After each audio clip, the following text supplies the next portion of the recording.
ਸਤਿ ਸ੍ਰੀ ਅਕਾਲ ਜੀ ਸਾਰਿਆਂ ਨੂੰ। ਅੱਜ ਦਾ ਜਿਹੜਾ ਮੁੱਖ ਵਿਸ਼ਾ ਹੈਗਾ ਉਹ ਹੈਗਾ ਕਿਸਾਨੀ ਅੰਦੋਲਨ ਤੇ ਜੋ ਅੱਜ ਦੇ ਹਾਲਾਤ ਨੇ ਕਿਸਾਨੀ ਅੰਦੋਲਨ ਦੇ ਉੱਤੇ, ਉਸ ਦੇ ਉੱਤੇ ਆਪਾਂ ਅੱਜ ਵਿਚਾਰ ਚਰਚਾ ਕਰਾਂਗੇ। ਵਿਚਾਰ ਚਰਚਾ ਦੇ ਵਿੱਚ ਅੱਜ ਆਪਣੇ ਨਾਲ ਨੇ ਨਾਨਕ ਸਿੰਘ, ਆਗਿਆਪਾਲ ਬਾਠ ਜਾਣਦੇ ਹੋ ਤੁਸੀਂ, ਤੇ ਕੁਲਵੀਰ ਸਿੰਘ ਚੱਠਾ ਨੂੰ ਵੀ ਪ੍ਰੋਪਰਲੀ ਜਾਣਦੇ ਹੋ। ਸਿੱਖ ਚਿੰਤਕ ਵੀ ਨੇ, ਸਿੱਖ ਐਕਟੀਵਿਸਟ ਨੇ। ਆਗਿਆਪਾਲ ਵੀਰ ਵੀ ਸਿੱਖ ਐਕਟੀਵਿਸਟ ਆ ਤੇ ਨਾਨਕ ਸਿੰਘ ਹੋਣੀ ਵੀ ਐਕਟੀਵਿਸਟ ਨੇ, ਔਰ ਕਿਸਾਨੀ ਮੋਰਚੇ ਬਾਰੇ ਖਾਸ ਤੌਰ ਤੇ ਜਿਹੜਾ ਪੰਜਾਬ ਤੋਂ ਬਾਹਰ ਦੀ ਕਿਸਾਨੀ ਆ ਉਹਦੇ ਬਾਰੇ ਬਹੁਤ ਜਾਣਕਾਰੀ ਰੱਖਦੇ ਨੇ। ਸੋ ਆਓ ਆਪਾਂ ਇਹਨਾਂ ਸਾਰਿਆਂ ਦਾ ਸਵਾਗਤ ਕਰਦੇ ਹਾਂ ਤੇ ਫਤਿਹ ਦੀ ਸਾਂਝ ਪਾਉਣੇ ਆ ਜੀ। ਵਾਹਿਗੁਰੂ ਜੀ ਕਾ ਖਾਲਸਾ, ਖਾਲਸਾ ਵਾਹਿਗੁਰੂ ਜੀ ਕੀ ਫਤਿਹ ਜੀ। ਵਾਹਿਗੁਰੂ ਫਤਿਹ। ਸੋ ਮੈਂ ਮੁੱਖ ਵਿਸ਼ਾ ਜੋ ਹੋਇਆ ਹੈ 26 ਜਨਵਰੀ ਨੂੰ, ਪਹਿਲਾ ਕਿਸਾਨ ਜਿਹੜਾ ਅੰਦੋਲਨ ਸੀਗਾ ਬੜਾ ਵਧੀਆ ਚੱਲ ਰਿਹਾ ਸੀਗਾ। ਉਸ ਦੀ ਜਿਹੜੀ ਚਰਚਾ ਸੀਗੀ ਉਹ ਦੁਨੀਆ ਦੇ ਵੱਡੇ ਵੱਡੇ ਮੀਡੀਆ ਹਾਊਸਿਸ ਦੇ ਵਿੱਚ ਹੋਈ ਸੀਗੀ। ਇੱਕ ਇਤਿਹਾਸਕ ਇਹ ਅੰਦੋਲਨ ਆ। ਪਰ 26 ਜਨਵਰੀ ਨੂੰ ਕੁਝ ਐਕਟੀਵਿਟੀਜ਼ ਹੋਈਆਂ ਜਿਹੜੀਆਂ ਕਿ ਜਿਸ ਨੇ ਕਿ ਇਸ ਕਿਸਾਨ ਅੰਦੋਲਨ ਨੂੰ ਕਾਫੀ ਜ਼ਿਆਦਾ ਝਟਕਾ ਮਾਰਿਆ। ਤੇ ਉਸ ਤੋਂ ਬਾਅਦ ਯੂਪੀ ਦੇ ਜਿਹੜੇ ਕਿਸਾਨ ਆਗੂ ਨੇ, ਟਕੈਤ ਸਾਹਿਬ, ਰਾਕੇਸ਼ ਟਕੈਤ, ਮਹਿੰਦਰ ਸਿੰਘ ਟਕੈਤ ਦੇ ਉਹ ਸਪੁੱਤਰ ਨੇ, ਉਹਨਾਂ ਨੇ ਇਸ ਨੂੰ ਆਪਣੇ ਮੋਢਿਆਂ ਦੇ ਉੱਤੇ ਚੱਕਿਆ, ਆਪਣੇ ਮੋਢਿਆਂ ਦੇ ਭਾਰ ਦੇ ਉੱਤੇ ਇਸ ਮੋਰਚੇ ਨੂੰ ਫੇਰ ਤੋਰਿਆ। ਸੋ ਮੈਂ ਸਟਾਰਟ ਕਰਾਂਗਾ ਆਗਿਆਪਾਲ ਵੀਰ ਤੋਂ ਕਿ ਕਿਵੇਂ ਬਾਠ ਸਾਹਿਬ ਤੁਸੀਂ ਦੇਖ ਰਹੇ ਹੋ ਇਸ ਸਾਰੇ ਘਟਨਾ ਚੱਕਰ ਨੂੰ। ਪਹਿਲਾਂ ਜਿੰਨੇ ਵੀ ਆਪਣੇ ਇਸ ਪ੍ਰੋਗਰਾਮ ਨੂੰ ਸੁਣ ਰਹੇ ਜੀ, ਮੇਰੇ ਵੱਲੋਂ ਪਿਆਰ ਭਰੀ ਸਤਿ ਸ੍ਰੀ ਅਕਾਲ, ਆਦਾਬ, ਨਮਸਕਾਰ। ਸਿੰਪਲ ਹੈ ਜੀ ਕਿ ਇਹ ਜਿਹੜੀ ਘਟਨਾ ਹੋਈ ਹੈ ਇਹਦੇ ਨਾਲ ਇਸ ਸਾਰੇ ਅੰਦੋਲਨ ਨੂੰ, ਇਸ ਮੋਰਚੇ ਨੂੰ ਇੱਕ ਬਹੁਤ ਵੱਡਾ ਸੈਟਬੈਕ ਲੱਗਿਆ ਸੀ। ਲੇਕਿਨ ਜਿਸ ਕਲਾ, ਜਿਸ ਸ਼ਕਤੀ ਦੇ ਅਧੀਨ ਇਹ ਸਾਰਾ ਕੁਝ ਅੰਦੋਲਨ ਚੱਲ ਰਿਹਾ ਹੈ, ਮੈਂ ਸਮਝਦਾ ਇੱਕ ਵਾਰੀ ਫਿਰ ਉਹ ਸ਼ਕਤੀ ਵਰਤੀ ਔਰ ਕਲਾ ਵਰਤੀ ਹੈ ਇੱਕ ਇਨਸਾਨ ਦੇ ਦੁਆਰਾ। ਮੈਂ ਸੇਮ ਲੀਡਰ ਦੀ ਗੱਲ ਕਰਦਾ ਜਿਹਦੀ ਤੁਸੀਂ ਗੱਲ ਕਰਦੇ ਹੋ। ਉਹ ਭਾਵਕ ਹੁੰਦੇ ਨੇ, ਉਹਨਾਂ ਦੇ ਭਾਵਕ ਹੋਣਾ, ਉਹ ਹੰਝੂ ਜਿਹੜੇ ਪਾਣੀ ਨੇ ਜੀ, ਇੱਕ ਮੋਤੀਆਂ ਦੀ ਨਿਆਈ ਬਾਹਰ ਆਏ ਨੇ, ਲੋਕਾਂ ਨੇ ਕਦਰ ਪਾਈ ਉਹਨਾਂ ਦੀ ਭਾਵਨਾ ਦੀ। ਤਾਂ ਮੈਂ ਸਮਝਦਾ ਕਿ ਉਹ ਉਜੜਦੇ ਹੋਏ ਬਾਗ ਨੂੰ ਇੱਕ ਵਾਰੀ ਫਿਰ ਇਹਨਾਂ ਦੇ ਇਸ ਜਿਹੜੀ ਇਹਨਾਂ ਦੀ ਅਪੀਲ ਸੀਗੀ, ਜੋ ਦਰਦ ਸੀ, ਜੋ ਲੋਕਾਂ ਨੇ ਮਹਿਸੂਸ ਕੀਤਾ, ਉਹਨੇ ਇੱਕ ਵਾਰੀ ਫਿਰ ਉਸ ਅੰਦੋਲਨ ਨੂੰ ਦੁਬਾਰਾ ਫਿਰ ਐਸਟੈਬਲਿਸ਼ ਕਰਤਾ। ਠੀਕ ਹੈ ਜੀ। ਨਾਨਕ ਵੀਰ ਜੀ, ਤੁਸੀਂ ਕਾਫੀ ਜ਼ਿਆਦਾ ਉਸ ਇਲਾਕੇ ਤੇ ਵਾਕਫ ਵੀ ਹੋ, ਜਾਣਕਾਰ ਵੀ ਹੋ, ਤੇ ਬਹੁਤ ਜ਼ਿਆਦਾ ਐਕਟੀਵਿਟੀ ਵੀ ਤੁਹਾਡੀ ਇਸ ਵਿਸ਼ੇ ਦੇ ਉੱਤੇ ਰਹਿੰਦੀ ਹੈ। ਕੀ ਲੱਗਦਾ ਤੁਹਾਨੂੰ? ਵੀਰ ਜੀ, ਜਿਹੜੀ ਉਸ ਇਲਾਕੇ ਦੇ ਵਿੱਚ ਟਕੈਤ ਸਾਹਿਬ ਦੇ ਨਾਲ ਜੋ ਹੋਇਆ ਔਰ ਜੋ ਟਕੈਤ ਸਾਹਿਬ ਨੇ ਸਟੈਂਡ ਲਿਆ, ਉੱਥੇ ਉਹਨਾਂ ਦੇ ਜਿਹੜੇ ਅੱਖਾਂ 'ਚੋਂ ਅਥਰੂ ਡਿੱਗੇ ਤੇ ਉਹ ਜਿਵੇਂ ਆਗਿਆਪਾਲ ਭਾਈ ਸਾਹਿਬ ਨੇ ਆਖਿਆ ਵੀ ਕਬੀਰ ਜੀ ਦਾ ਇੱਕ ਵਾਕ ਯਾਦ ਆਉਂਦਾ ਨਾ ਹਮ ਕੀਆ ਨਾ ਕरेंगे ਨਾ ਕਰ ਸਕੇ ਸਰੀਰ ਕੌਣ ਜਾਨੋ ਕਿਛ ਹਰ ਕੀਆ ਭਇਓ ਕਬੀਰ ਕਬੀਰ।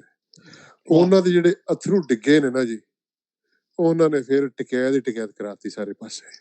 ਲੋਕਾਂ ਨੇ ਉਹਨਾਂ ਦੇ ਅਥਰੂ ਡਿੱਗੇ ਟਕੈਤ ਸਾਹਿਬ ਦੇ, ਤੇ ਲੋਕਾਂ ਦੀ ਗੁੱਸੇ ਦੀ ਪੁੱਗ ਨਿਕਲ ਗਈ। ਉਹਨਾਂ ਕਿਹਾ ਵੀ ਨਹੀਂ, ਜੇ ਟਕੈਤ ਖਤਮ ਤੇ ਅਸੀਂ ਵੀ ਖਤਮ। ਤੇ ਲੋਕਾਂ ਨੇ ਦੁਬਾਰਾ ਚਾਲੇ ਪਾਏ ਰਾਤੋਂ ਰਾਤ ਔਰ ਮੋਰਚੇ ਨੂੰ ਦੁਬਾਰਾ ਸਰਜੀਵ ਕੀਤਾ ਉਹਨਾਂ ਨੇ। ਵੈਰੀ ਗੁੱਡ ਜੀ। ਚੱਠਾ ਸਾਹਿਬ। ਹਾਂਜੀ, ਟਕੈਤ ਸਾਹਿਬ ਬਾਰੇ ਤੁਹਾਨੂੰ ਨਾਨਕ ਸਿੰਘ ਜੀ ਵੀਰ ਜੀ ਤੁਹਾਨੂੰ ਥੋੜਾ ਦੱਸ ਦੇਣਾ ਚਾਹੀਦਾ ਸੀ। ਟਕੈਤ ਸਾਹਿਬ ਆਪਣੇ ਪੁਰਾਣੇ ਜਿਹੜੇ ਆਪਣੇ ਸਿੱਖ ਜੱਟ ਉਸ ਏਰੀਏ ਦੇ ਵਿੱਚ ਵਸੇ ਰਹਿੰਦੇ ਆ। ਟਕੈਤ ਸਾਹਿਬ ਦਾ, ਉਹਨਾਂ ਨੂੰ ਮਹਿੰਦਰ ਸਿੰਘ ਟਕੈਤ ਦਾ ਵੀ ਬਹੁਤ ਆਸਰਾ ਰਿਹਾ। ਮੈਨੂੰ ਯਾਦ ਆ ਇੱਕ ਵਾਰੀ ਵੀ ਉੱਥੇ ਮੇਰੇ ਖਿਆਲ ਤੁਹਾਡੇ ਬਾਜਪੌਰੀ ਏਰੀਏ ਦੇ ਵਿੱਚ ਹੀ ਆਪਣੇ ਜ਼ਮੀਨਾਂ ਦੇ ਘਰ ਢਾਹ ਦਿੱਤੇ ਸੀ। ਮਹਿੰਦਰ ਸਿੰਘ ਟਕੈਤ ਜਾ ਕੇ ਉੱਥੇ ਬਹਿ ਗਿਆ ਸੀ। ਮੇਰੇ ਖਿਆਲ ਤੁਹਾਨੂੰ ਘਟਨਾ ਦਾ ਯਾਦ ਹੋਣਾ ਇਸ ਗੱਲ ਦਾ। ਨਹੀਂ ਜੀ, ਸਾਨੂੰ ਨਹੀਂ ਯਾਦ ਹੈਗਾ ਜੀ, ਪਰ ਵੈਸੇ ਥੋੜਾ ਪੂਰੀ ਡਿਟੇਲ ਨਹੀਂ ਪਤਾ, ਥੋੜਾ ਪਤਾ, ਜ਼ਿਆਦਾ ਡਿਟੇਲ ਨਹੀਂ ਪਤਾ ਉਹਦੇ ਬਾਰੇ। ਹਾਂ, ਵੈਸੇ ਇੱਕ ਗੱਲ ਬਹੁਤ ਵਧੀਆ ਹੋਈ ਕਿ ਚੌਧਰੀ ਅਜੀਤ ਸਿੰਘ ਨੇ, ਜਿਹੜੇ ਚੌਧਰੀ ਚਰਨ ਸਿੰਘ ਦੇ ਬੇਟੇ ਆ, ਉਹਨਾਂ ਨੇ ਕਿਹਾ ਵੀ ਆਪਣੇ ਮਤਭੇਦ, ਉਹਨਾਂ ਦੇ ਟਕੈਤ ਸਾਹਿਬ ਤੇ ਉਹਨਾਂ ਦੇ ਮਤਭੇਦ ਸੀ ਆਪਸ ਵਿੱਚ ਕਾਫੀ। ਉਹਨਾਂ ਨੇ ਕਿਹਾ ਵੀ ਸਾਡੇ ਮਤਭੇਦ ਵੀ ਹੁਣ ਲਾਂਭੇ ਰੱਖ ਦਈਏ, ਹੁਣ ਹੋਣ ਦਾ ਸਵਾਲ ਆ। ਇਹ ਵਾਕਈ ਭਾਜੀ ਸਿੱਖਾਂ ਦਾ ਨਾਲ ਸਾਰੇ ਜੱਟਾਂ ਦਾ ਹੋਣ ਦਾ ਸਵਾਲ ਆ, ਤੇ ਜਿਹੜਾ ਖੇਤੀਬਾੜੀ ਨਾਲ ਜੁੜਿਆ ਹੋਇਆ ਆ। ਤੇ ਮਿਨੀਮਮ ਸਪੋਰਟ ਬਿੱਲ ਜੇ ਆਪਾਂ ਨੂੰ ਨਹੀਂ ਮਿਲਦਾ, ਪ੍ਰਾਈਸ ਨਹੀਂ ਮਿਲਦੀ, ਤੇ ਉਹਦੇ ਨਾਲ ਕੀ ਹੁੰਦਾ ਕਿ ਜਿਹੜਾ ਆ ਵਪਾਰੀ ਆ ਉਹ ਆਪਣੀ ਮਰਜ਼ੀ ਨਾਲ ਜਿੱਦਾਂ ਮਰਜ਼ੀ ਖਰੀਦ ਸਕਦਾ।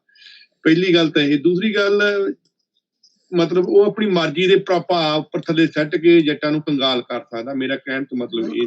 ਨਹੀਂ, ਠੀਕ ਹੈ ਤੁਹਾਡੀ ਗੱਲ। ਜਿਹੜਾ ਮੁੱਖ ਵਿਸ਼ਾ ਸੀ ਜਾਂ ਜਿਹੜੇ ਅੱਜ ਕੱਲ ਦੇ ਹਾਲਾਤ ਨੇ ਕਿ ਆਪਾਂ ਇਸ ਮੈਂ ਹਾਲਾਤ ਦੇ ਉਸੇ ਉੱਤੇ ਗੱਲ ਤੇ ਆ ਪਹੁੰਚੇ ਰਿਹਾ ਸੀ। ਕਿਵੇਂ, ਤੇ 26 ਜਨਵਰੀ ਤੱਕ ਇਹ ਮੋਰਚਾ ਜਿਹੜਾ ਸੀ ਉਹ ਬਹੁਤ ਜ਼ਿਆਦਾ ਮਸ਼ਹੂਰ ਹੋ ਚੁੱਕਿਆ ਸੀ। ਉਸ ਦੀ ਜਿਹਨੂੰ ਇੱਥੋਂ ਤੱਕ ਕਿ ਅਮਰੀਕਾ ਦੇ ਜਿਹੜੇ ਸਾਬਕਾ ਰਾਸ਼ਟਰਪਤੀ ਨੇ ਉਹਨਾਂ ਨੇ ਵੀ ਇੱਕ ਚਿੱਠੀ ਲਿਖੀ ਸੀਗੀ, ਆਈ ਥਿੰਕ ਬਲਵੀਰ ਸਿੰਘ ਰਾਜੇਵਾਲ ਹੋਰਾਂ ਨੂੰ, ਜਿਨ੍ਹਾਂ ਵਿੱਚ ਉਹਨਾਂ ਨੇ ਕਿਹਾ ਸੀ ਕਿ ਤੁਸੀਂ ਇੱਕ ਇਤਿਹਾਸ ਸਿਰਜਣ ਜਾ ਰਹੇ ਹੋ। ਗਿਨੀਜ਼ ਬੁੱਕ ਦੇ ਵਿੱਚ ਵੀ ਇਸ ਦਾ ਨਾਮ ਆਉਣ ਲੱਗਿਆ ਸੀ।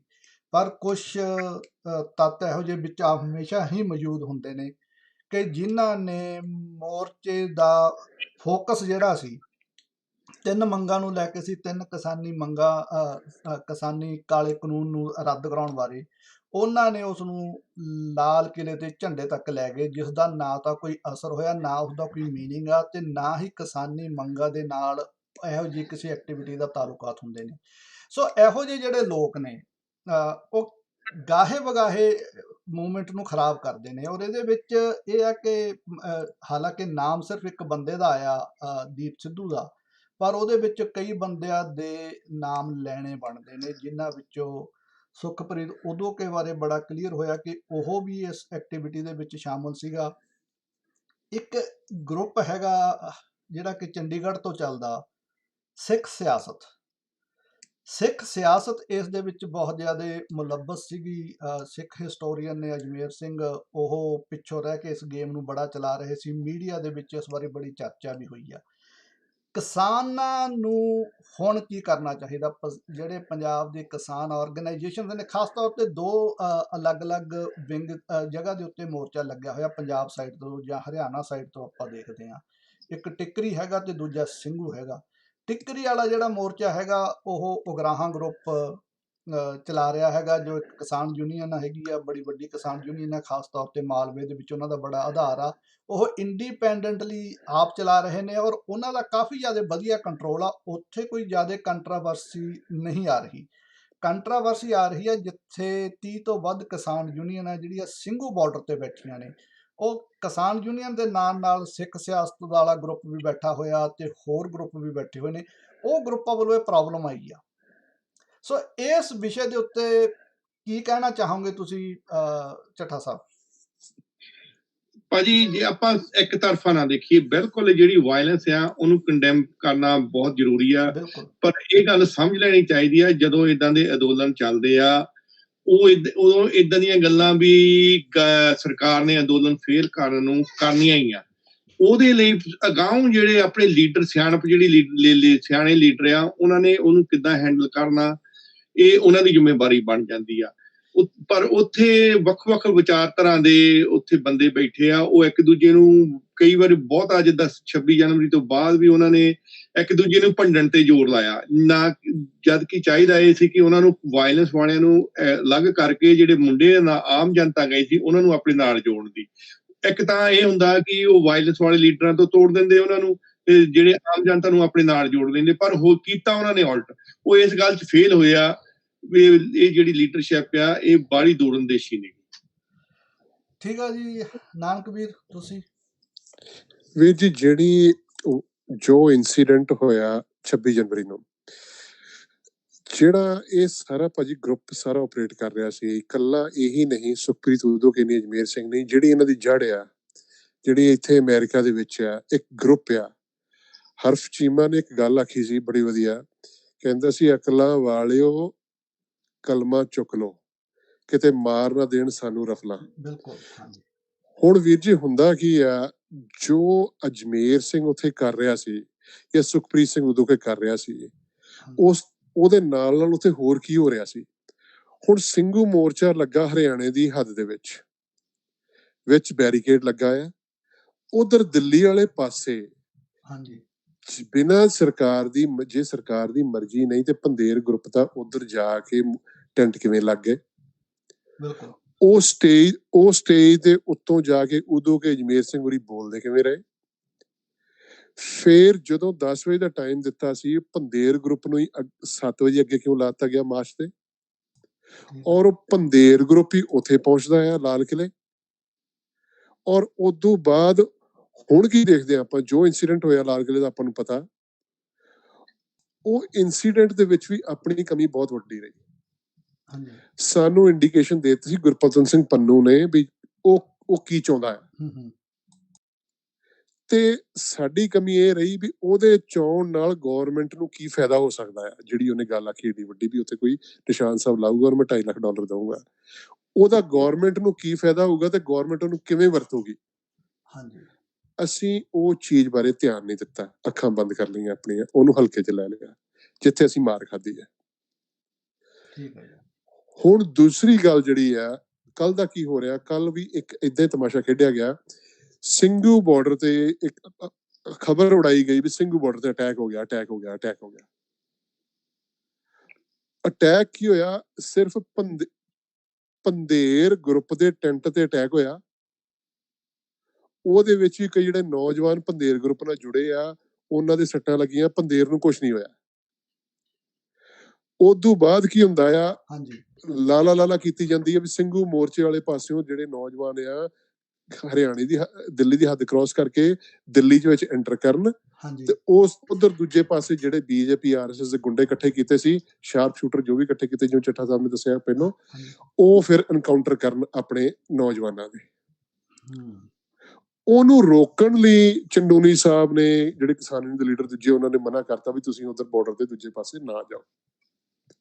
ਠੀਕ ਹੈ ਜੀ ਹੁਣ ਉਹਨਾਂ ਨੇ ਸਟੈਪ ਬਹੁਤ ਵਧੀਆ ਲਿਆ, ਲੇਕਿਨ ਇੱਥੇ ਵੀ ਥੋੜੀ ਆਪਣੀ ਕਮੀ ਰਹਿ ਜਾਂਦੀ ਹੈ ਕਿਸਾਨ ਯੂਨੀਅਨ ਵਾਲਿਆਂ ਦੀ, ਵੀ ਜਿਹੜਾ ਆਪਾਂ ਮੈਸੇਜ ਦਿੰਦੇ ਆ, ਉਹ ਮੈਸੇਜ ਨੂੰ ਆਪਾਂ ਡਿਲੀਵਰ ਕਿਵੇਂ ਕਰਦੇ ਆ। ਹਾਂਜੀ ਉਹਨਾਂ ਨੂੰ ਦੱਸਣਾ ਚਾਹੀਦਾ ਸੀ ਵੀ ਅਸੀਂ ਕਿਉਂ ਰੋਕਿਆ ਉਹਨਾਂ ਨੂੰ ਉੱਥੇ ਜਾਣ ਲਈ। ਬਿਲਕੁਲ ਠੀਕ ਆ, ਇਹ ਪਿਕਚਰ ਕਲੀਅਰਲੀ ਦੱਸਣੀ ਚਾਹੀਦੀ ਸੀ। ਦੱਸਣੀ ਚਾਹੀਦੀ। ਬਿਲਕੁਲ ਤੁਹਾਡੀ ਗੱਲ ਬੜੀ ਕਾਬਲ ਹੈ, ਇਹਦੇ ਉੱਤੇ ਆਪਾਂ ਵਾਪਸ ਆਉਂਦੇ ਆ। ਹਾਂਜੀ ਬਾਟ ਸਾਹਿਬ ਮੈਂ ਐਡ ਕਰਨਾ ਚਾਹੁੰਦਾ ਜੀ ਵੀ ਜਿੰਨਿਆਂ ਦਾ ਵੀ ਤੁਸੀਂ ਨਾਂ ਲਿਆ, ਇਹ ਕੋਈ ਕੱਲ ਦੇ ਬੱਚੇ ਤਾਂ ਹੈ ਨਹੀਂ, ਸਾਰੇ ਹੀ ਮੈਚੁਰ ਨੇ ਔਰ ਇਹਨਾਂ ਨੇ ਜ਼ਿੰਦਗੀ ਦੇਖੀ ਹੈ, ਅੰਦੋਲਨ ਦੇਖੇ ਨੇ, ਖਾਸ ਤੌਰ ਦੇ ਉੱਤੇ 84 ਦਾ ਜਿਹੜਾ ਘੱਲੂਘਾਰਾ, 84 ਦਾ ਗੋਲਡਨ ਟੈਂਪਲ ਦੇ ਅਟੈਕ, ਦਿੱਲੀ ਦਾ। ਉਹ ਤੋਂ ਬਾਅਦ ਆਪਾਂ ਗੱਲ ਕਰ ਲਈਏ ਜੋ ਪੰਜਾਬ 'ਚ ਜਵਾਨੀ ਦਾ ਘਾਣ ਹੁੰਦਾ, ਕਿ ਅਸੀਂ ਉਹਨਾਂ ਇਨਸੀਡੈਂਟਾਂ ਤੋਂ ਹਾਲੇ ਤੱਕ ਸਿੱਖੇ ਕੁਛ ਨਹੀਂ ਕਿ ਵਾਇਲੈਂਸ ਡਸ ਨਾਟ ਅਚੀਵ। ਇੱਕ ਪਾਸੇ ਤੁਸੀਂ ਪੀਸਫੁਲ ਮੈਸੇਜ ਲੈ ਕੇ ਜਾ ਰਹੇ ਹੋ, ਪੀਸਫੁਲ ਅੰਦੋਲਨ ਤੁਸੀਂ ਮਿਲਿਆ ਹੋਇਆ, ਦੁਨੀਆ ਦੇ ਵਿੱਚ ਤੁਹਾਡੀ ਚਰਚਾ। ਅਗਲੇ ਦਿਨ 26 ਤਰੀਕ ਨੂੰ ਤੁਸੀਂ ਇਤਿਹਾਸ ਰਚਣ ਜਾ ਰਹੇ ਹੋ ਕਿ ਅਗਰ ਇਹ ਪੀਸਫੁਲ ਮਾਰਚ ਨਿਕਲ ਜਾਂਦਾ ਹੈ, ਇਹ ਵਰਲਡ ਲੈਵਲ ਤੇ ਇੱਕ ਐਸੀ ਮਤਲਬ ਇਮੇਜ ਕ੍ਰੀਏਟ ਕਰ ਦੇਗਾ ਕਿ ਜਿਹੜੀ ਮੌਜੂਦਾ ਸਰਕਾਰ ਹੈ ਉਹਨੂੰ ਕੋਈ ਰਸਤਾ ਹੀ ਹੈ ਨਹੀਂ। ਪਰ ਤੁਸੀਂ ਫੇਰ ਉਹੀ ਪੁਰਾਣੀਆਂ ਗੱਲਾਂ ਤੇ ਤੁਰ ਪੈਂਦੇ ਹੋ ਕਿ ਵਾਇਲੈਂਸ ਅਸੀਂ ਆਪਣੇ ਕਿਉਂ ਕਹਿੰਦੇ ਨੇ ਵੀ ਬੰਦੂਕ ਦੀ ਨੋਕ ਤੇ ਗੋਲੀ ਤੇ ਜਾਂ ਆਪਣੇ ਕਿਰਪਾਨ ਦੇ ਸਿਰ ਦੇ ਉੱਤੇ ਝੰਡਾ ਲਹਿਰਾ ਕੇ ਅਸੀਂ ਆਪਣੇ ਆਪ ਦੀ ਉਹਦੀ ਸਿੱਖੀ ਸਪਿਰਿਟ ਉਜਾਗਦੇ ਹਾਂ। ਮੈਂ ਸਮਝਦਾ ਜੀ ਕਿਤੇ ਨਾ ਕਿਤੇ ਆਪਣੇ ਮਨਸੂਬੇ ਸੀ, ਇਹਨਾਂ ਦੇ ਪਰਸਨਲ ਮੋਟਿਵ ਸੀਗੇ ਬੰਦਿਆਂ ਦੇ, ਔਰ ਅੰਦਰੂਨੀ ਕਿਹਦੇ ਨਾਲ ਕਿੰਨੀ ਕੁ ਗੱਲਬਾਤ ਤੇ ਕਿੰਨਾ ਕੁ ਇਹ ਸੰਪਰਕ ਸੀਗਾ ਮੌਜੂਦਾ ਸਰਕਾਰ ਦੇ ਨਾਲ, ਇਹ ਵਕਤ ਹੀ ਦੱਸੇਗਾ। ਸੋ ਮੈਂ ਉੱਥੋਂ ਗਰੇਜ ਕਰੂੰਗਾ, ਲੇਕਿਨ ਜੋ ਕੁਝ ਵੀ ਹੋਇਆ ਮੈਂ ਸਮਝਦਾ ਵੀ ਇਹਦੇ ਵਿੱਚ ਇਨੋਸੈਂਸ ਨਹੀਂ ਹੈਗੀ, ਇਹ ਗਲਤੀ ਨਹੀਂ ਹੈਗੀ, ਇਹਦੀ ਕਿਤੇ ਨਾ ਕਿਤੇ ਜਾਣ ਕੇ ਕੀਤਾ ਗਿਆ, ਕਰਵਾਇਆ ਗਿਆ, ਔਰ ਇਹ ਜਿਹਨਾਂ ਦੇ ਤੁਸੀਂ ਨਾਂ ਲੈਣੇ ਨੇ, ਇਹਨਾਂ ਦੀ ਇਨਵੋਲਵਮੈਂਟ ਜਿਹੜੀ ਚੱਕ ਸਾਹਮਣੇ ਨਜ਼ਰ ਆ ਰਹੀ ਹੈ। ਕੁਝ ਇੱਥੇ ਗੱਲਾਂ ਐਡ ਕਰਨੀਆਂ ਚਾਹੂੰਗਾ ਕਿ ਮੇਰੀ ਇੱਕ ਬੜੇ ਇੰਟੈਲੈਕਚੁਅਲ ਬੰਦੇ ਨਾਲ ਗੱਲ ਹੋਈ ਸੀ ਜੀ। ਉਸਨੇ ਇੱਕ ਗੱਲ ਕਹੀ ਕਿ ਜਿਹੜਾ ਕਰੰਟ ਸਿਨੈਰੀਓ ਆ ਪਿਛਲੇ 100 ਸਾਲਾਂ ਦੇ ਵਿੱਚ, ਜੋ ਸਿਨੈਰੀਓ ਇਸ ਦੁਨੀਆ ਦੇ ਵਿੱਚ, ਕੱਲਾ ਇਹ ਨਹੀਂਗਾ ਕਿ ਪੰਜਾਬ ਜਾਂ ਭਾਰਤ ਦੇ ਵਿੱਚ, ਪੂਰੀ ਦੁਨੀਆ ਦੇ ਵਿੱਚ ਜਿਹੜਾ ਪੀਸਫੁਲ ਪ੍ਰੋਟੈਸਟ ਨੇ, ਪੀਸਫੁਲ ਐਜੀਟੇਸ਼ਨਸ ਨੇ, ਉਹੋ ਹੀ ਐਜੀਟੇਸ਼ਨਾਂ ਕੁਝ ਅਚੀਵ ਕਰਦੀਆਂ ਨੇ। ਜਿਹੜਾ ਵਾਇਲੈਂਸ ਪਸੰਦ ਇਹ ਐਜੀਟੇਸ਼ਨਸ ਹੁੰਦੀਆਂ ਨੇ, ਰਿਵੋਲਟ ਕੀਤਾ ਜਾਂਦਾ, ਉਹ ਬਹੁਤ ਬੁਰੀ ਤਰ੍ਹਾਂ ਫੇਲ ਹੁੰਦੀਆਂ ਨੇ, ਫੇਲ ਹੋਈਆਂ ਨੇ, ਔਰ ਉਹ ਕੌਮਾਂ ਦਾ, ਸਮਾਜ ਦਾ ਬਹੁਤ ਜ਼ਿਆਦਾ ਨੁਕਸਾਨ ਕਰ ਜਾਂਦੀਆਂ ਨੇ। ਕੋਈ ਸ਼ੱਕ ਨਹੀਂ ਜੀ, ਇਤਿਹਾਸ ਗਵਾਹ ਆ। ਹਾਂਜੀ, ਇਤਿਹਾਸ ਗਵਾਹ ਇਸ ਚੀਜ਼ ਦਾ। ਹਾਂਜੀ ਦੂਜੀ ਚੀਜ਼ ਜਿਹੜੀ ਕਿ ਹੋਰ ਇੱਥੇ ਨੋਟ ਕਰਨ ਵਾਲੀ ਇਹ ਬਣਦੀ ਆ ਕਿ ਜਿਹੜੇ ਸਾਡੇ ਕਿਸਾਨੀ ਮਤਲਬ ਇਹ ਮੋਰਚਾ ਸੀ, ਇਹ ਜੋ ਐਜੀਟੇਸ਼ਨ ਸ਼ੁਰੂ ਕੀਤੀ ਗਈ ਸੀ, ਉਹ 3 ਕਾਨੂੰਨਾਂ ਨੂੰ, ਕਾਲੇ ਕਾਨੂੰਨਾਂ ਨੂੰ ਲੈ ਕੇ ਸ਼ੁਰੂ ਕੀਤੀ ਗਈ ਸੀ ਕਿ ਅਸੀਂ ਇਹ ਰੱਦ ਕਰਵਾਉਣੇ ਨੇ। ਜੀ ਤੇ ਲਾਲ ਕਿਲੇ 'ਚ ਜਾ ਕੇ ਜਾਂ ਉੱਥੇ ਝੰਡੇ ਲਹਿਰਾ ਕੇ ਜਾਂ ਨਿਸ਼ਾਨ ਸਾਹਿਬ ਲਹਿਰਾ ਕੇ ਅਸੀਂ ਕੀ ਉਹ ਕਾਲੇ ਕਾਨੂੰਨ ਰੱਦ ਕਰਵਾਤੇ ਜਾਂ ਉਹ ਕਾਲੇ ਕਾਨੂੰਨ ਉਸ ਢੰਗ ਨਾਲ ਰੱਦ ਹੋ ਸਕਦੇ ਨੇ? ਉਹ ਮਤਲਬ ਜੋ ਸਾਡਾ ਫੋਕਸ ਸੀ, ਜੋ ਸਾਡਾ ਟਾਰਗੇਟ ਸੀਗਾ ਕਿ ਅਸੀਂ ਕਾਲੇ ਕਾਨੂੰਨ ਖਤਮ ਕਰਾਉਣ ਵਾਸਤੇ ਆਏ ਹਾਂ, ਉਹ ਰੱਦ ਕਰਵਾਉਣ ਵਾਸਤੇ ਆਏ ਹਾਂ, ਉਸ ਤੋਂ ਮੋਰਚਾ ਭੜਕ ਕੇ ਕਿਸੇ ਹੋਰ ਡਾਇਰੈਕਸ਼ਨ ਦੇ ਵਿੱਚ ਚਲਿਆ ਗਿਆ। ਔਰ ਇਸ ਦਾ ਜਿਹੜੀ ਮੋਦੀ ਸਰਕਾਰ ਆ ਉਸ ਨੂੰ ਬੈਨੀਫਿਟ ਹੁੰਦਾ ਜਦੋਂ ਫਿਰ ਉਹ ਇਸ ਚੀਜ਼ ਨੂੰ ਪ੍ਰਚਾਰਦੇ ਨੇ ਭਾਰਤ ਦੇ ਉੱਤੇ, ਕਿਉਂਕਿ ਉਹਨਾਂ ਕੋਲੇ ਮੀਡੀਆ ਮਤਲਬ ਬੜੀ ਵੱਡੀ ਸਟੇਟ ਆ ਜੀ, ਬੜੀ ਸਟਰੋਂਗ। ਬੇਸ਼ੱਕ ਭਾਰਤ ਇੱਕ ਕਮਜ਼ੋਰ ਸਟੇਟ ਆ, ਪਰ ਉਹ ਦੁਨੀਆ ਦੀ ਪਾਵਰਫੁਲ ਸਟੇਟ ਆ, one of the highest power state ਆ, ਹਾਂ ਕਿ ਥਰਡ ਕਲਾਸ ਸਟੇਟ ਆ। ਸੋ ਉਹਨਾਂ ਕੋਲੇ ਬਹੁਤ ਜ਼ਿਆਦਾ ਆਪਣੇ ਰਿਸੋਰਸਿਸ ਨੇ, ਉਹਨਾਂ ਕੋਲੇ ਪੈਰਾਮਿਲਟਰੀ, ਮਿਲਟਰੀ, ਪੁਲਿਸ ਬੜੇ ਹੱਦ ਤੱਕ ਆ, ਉਹਨਾਂ ਕੋਲੇ ਵੱਡੀਆਂ ਵੱਡੀਆਂ ਇੰਟੈਲੀਜੈਂਸ ਏਜੰਸੀਜ਼ ਨੇ, ਉਹਨਾਂ ਦੇ ਥਿੰਕ ਟੈਂਕ ਬਾਹਰ ਬੈਠੇ ਹੋਏ ਨੇ, ਜਿਨ੍ਹਾਂ ਦੇ ਥਰੂ ਉਹ ਬੜੀ ਆਸਾਨੀ ਦੇ ਨਾਲ ਤੁਹਾਨੂੰ ਬਦਨਾਮ ਕਰ ਜਾਂਦੇ ਨੇ। ਸਾਡੇ ਕੋਲ ਤਾਂ ਉਹ ਪੱਖ ਹੀ ਹੈ ਨਹੀਂ ਗਾ। ਸੋ ਜਿਹੜੇ ਗੱਲਾਂ ਕੀਤੀਆਂ ਨੇ ਨਾਨਕ ਕਬੀਰ ਨੇ ਕੀਤੀਆਂ ਨੇ, ਉਹ ਸਵਾਲ ਬੜੇ ਵਾਜਬ ਸਵਾਲ ਨੇ ਕਿ ਸਿੱਖ ਸਿਆਸਤ ਨਾਮ ਦੀ ਇੱਕ ਸੰਸਥਾ ਹੈਗੀ ਆ, ਜਿਹੜੀ ਕਿ ਪਹਿਲਾਂ ਵੀ ਮੈਂ ਕਿਹਾ ਕਿ ਉਹ ਚੰਡੀਗੜ੍ਹ ਤੋਂ ਚੱਲਦੀ ਆ, ਉਸ ਨੂੰ ਸਿੱਖ ਕਾਕਸ ਨਾਮ ਦੀ ਇੱਕ ਸੰਸਥਾ ਇੱਥੇ ਅਮਰੀਕਾ ਦੇ ਵਿੱਚ ਆ ਜਿਹੜੀ ਉਸ ਨੂੰ ਚਲਾ ਰਹੀ ਆ। ਹੁਣ ਜੇ ਆਪਾਂ ਇਸ ਸਿੱਖ ਕਾਕਸ ਨੂੰ ਦੇਖੀਏ, ਇਹ ਸਿੱਖ ਕਾਕਸ ਜਿਹੜੀ ਆ, ਇਸ ਦਾ ਇੱਕ ਬੰਦਾ ਲੀਡਰ ਹੈ, ਇਸ ਦਾ ਐਮੀ ਬਹਿਰਾ। ਐਮੀ ਬਹਿਰਾ ਜਿਹੜਾ ਹੈਗਾ ਉਹ ਕੋ ਚੇਅਰ ਹੈਗਾ ਮੋਦੀ ਕਾਕਸ ਦਾ, ਠੀਕ ਆ। ਇਹਨਾਂ ਦਾ ਉਹ ਫਾਊਂਡਰ ਮੈਂਬਰ ਆ ਸਿੱਖ ਕਾਕਸ ਦਾ। ਹੁਣ ਤੁਸੀਂ ਲਿੰਕ ਆਪਣੇ ਆਪ ਹੀ ਦੇਖ ਸਕਦੇ ਹੋ ਕਿ ਮੋਦੀ ਤੇ ਸਿੱਖ ਕਾਕਸ ਤਕਰੀਬਨ ਇੱਕੋ ਪਲੇਟਫਾਰਮ ਤੇ ਚੱਲ ਰਹੀਆਂ ਨੇ। ਔਰ ਇਹ ਸਿੱਖ ਕਾਕਸ ਜਿਹੜੀ ਆ, ਇਹ ਸਿੱਖ ਸਿਆਸਤ ਦੇ ਨਾਲ ਘਿਓ ਖਿਚੜੀ ਆ। ਅਜਮੇਰ ਸਿੰਘ ਤੇ ਉਹਨਾਂ ਦਾ ਜਿਹੜਾ ਇੱਕ ਹੋਰ ਜਿਨ੍ਹਾਂ ਦੇ ਕੋਲੇ ਉਹ ਰਹਿੰਦੇ ਨੇ, ਜਿਸ ਘਰ ਦੇ ਵਿੱਚ ਰਹਿੰਦੇ ਨੇ, ਦਲਜੀਤ ਸਿੰਘ ਸਰਾਂ, ਉਹ ਸਿੱਖ ਕਾਕਸ ਨਾਲ ਬਹੁਤ ਪੁਰਾਣੇ ਜੁੜੇ ਹੋਏ ਨੇ। ਸੋ ਉੱਥੋਂ ਸਿੱਖ ਸਿਆਸਤ ਚਲਾਈ ਜਾਂਦੀ ਆ। ਸਿੱਖ ਸਿਆਸਤ ਉੱਥੇ ਜਾ ਕੇ ਆਪਣਾ ਮੋਰਚੇ ਦੇ ਵਿੱਚ ਤੰਬੂ ਲਾ ਕੇ ਬੈਠੀ ਆ, ਉਹਨਾਂ ਦਾ ਟੈਂਟ ਉੱਥੇ ਲੱਗਿਆ ਹੋਇਆ। ਉਸੇ ਤੋਂ ਉਹੀ ਸਿੱਖ ਸਿਆਸਤ ਆ ਜਿਹਨੇ ਦੀਪ ਸਿੱਧੂ ਨੂੰ ਉਭਾਰਿਆ। ਹੁਣ ਉਹ ਸਿੱਖ ਸਿਆਸਤ ਵਾਲੇ ਹਾਲਾਂਕਿ ਆਪਣੇ ਆਪ ਨੂੰ ਅਲੱਗ ਕਰਨ ਦੀ ਕੋਸ਼ਿਸ਼ ਕਰ ਰਹੇ ਨੇ ਕਿ ਸਾਡਾ ਜੀ ਦੀਪ ਸਿੱਧੂ ਨਾਲ ਕੋਈ ਸੰਬੰਧ ਨਹੀਂ, ਪਰ ਉਹਨਾਂ ਦੀਆਂ ਫੋਟੋਆਂ ਦੁਆਰਾ ਲੋਕਾਂ ਨੇ ਖਿੱਚ ਕੇ ਸੋਸ਼ਲ ਮੀਡੀਆ ਤੇ ਪਾਤੀਆਂ ਨੇ ਕਿ ਸਿੱਖ ਕਾਕਸ ਵਾਲੇ ਬੰਦੇ ਵੀ ਲਾਲ ਕਿਲੇ ਵਿੱਚ ਮੌਜੂਦ ਸੀ।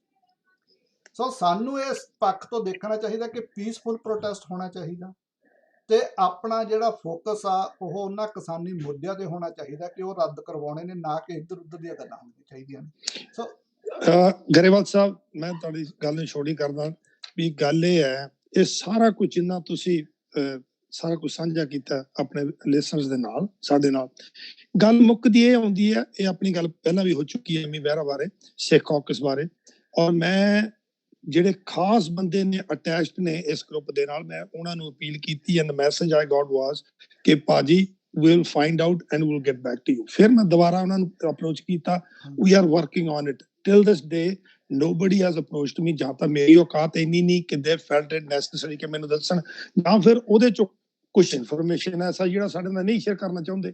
ਸੇਮ ਚੀਜ਼ ਮੈਂ ਦੀਪ ਸਿੱਧੂ ਬਾਰੇ ਕੀਤੀ ਹੈ ਜੀ। ਜਿਸ ਘਰ ਦੇ ਵਿੱਚ ਦੀਪ ਸਿੱਧੂ ਆ ਕੇ ਪਟਿਆਲੇ ਰਹਿੰਦਾ, ਜਿਸ ਘਰ ਦੇ ਵਿੱਚ ਮੈਨੂੰ ਮਿਲਿਆ ਪਿਛਲੀ ਮੇਰੀ ਫੇਰੀ ਦੇ ਉੱਤੇ, ਠੀਕ ਹੈ, ਮੈਂ ਉਸ ਵੀਰ ਨਾਲ ਗੱਲ ਕੀਤੀ ਹੈ, ਉਹਨੇ ਵੀ ਇੱਕ ਕੁਛ ਗੱਲਾਂ ਸਾਹਮਣੇ ਆਈਆਂ ਨੇ। ਉਹ ਕਹਿੰਦਾ ਮਿਲਣਸਾਰ ਹੈ, ਪੜ੍ਹਿਆ ਲਿਖਿਆ ਮੁੰਡਾ, ਲੇਕਿਨ ਗੱਲ ਇਹ ਹੈ ਕਿ ਆਪਣੇ ਮਾਂ ਪਿਓ ਭੈਣ ਭਰਾ ਦੀ ਕਦੀ ਪਰਿਵਾਰ ਦੀ ਗੱਲ ਨਹੀਂ ਕਰਦਾ। ਇਹ ਗੱਲ ਦਾ ਲਿੰਕ ਬਣਦਾ ਦੀ ਅਦਰ ਡੇ ਜਦੋਂ ਮੈਂ ਸੁਣਿਆ ਸੀ ਸਰਦਾਰ ਮੱਲੀ ਸਾਹਿਬ ਨੂੰ ਸੁਣ ਰਿਹਾ ਸੀ, ਮੱਲੀ ਇੱਕ ਸਾਰਾ ਕੁਛ ਚਿੱਠਾ ਜੋੜਿਆ, ਉਦੋਂ ਮੈਨੂੰ ਗੱਲ ਆਉਂਦੀ ਹੈ ਕਿ ਕੁਛ ਨਾ ਉਹਨਾਂ ਨੇ ਲਏ ਨੇ ਜਿਨ੍ਹਾਂ ਦਾ ਅੱਜ ਤੱਕ ਵੀ ਸਾਨੂੰ ਪਤਾ ਨਹੀਂ ਹੁੰਦਾ ਪਰਿਵਾਰ ਦਾ ਲਿੰਕ ਕੀ ਆ।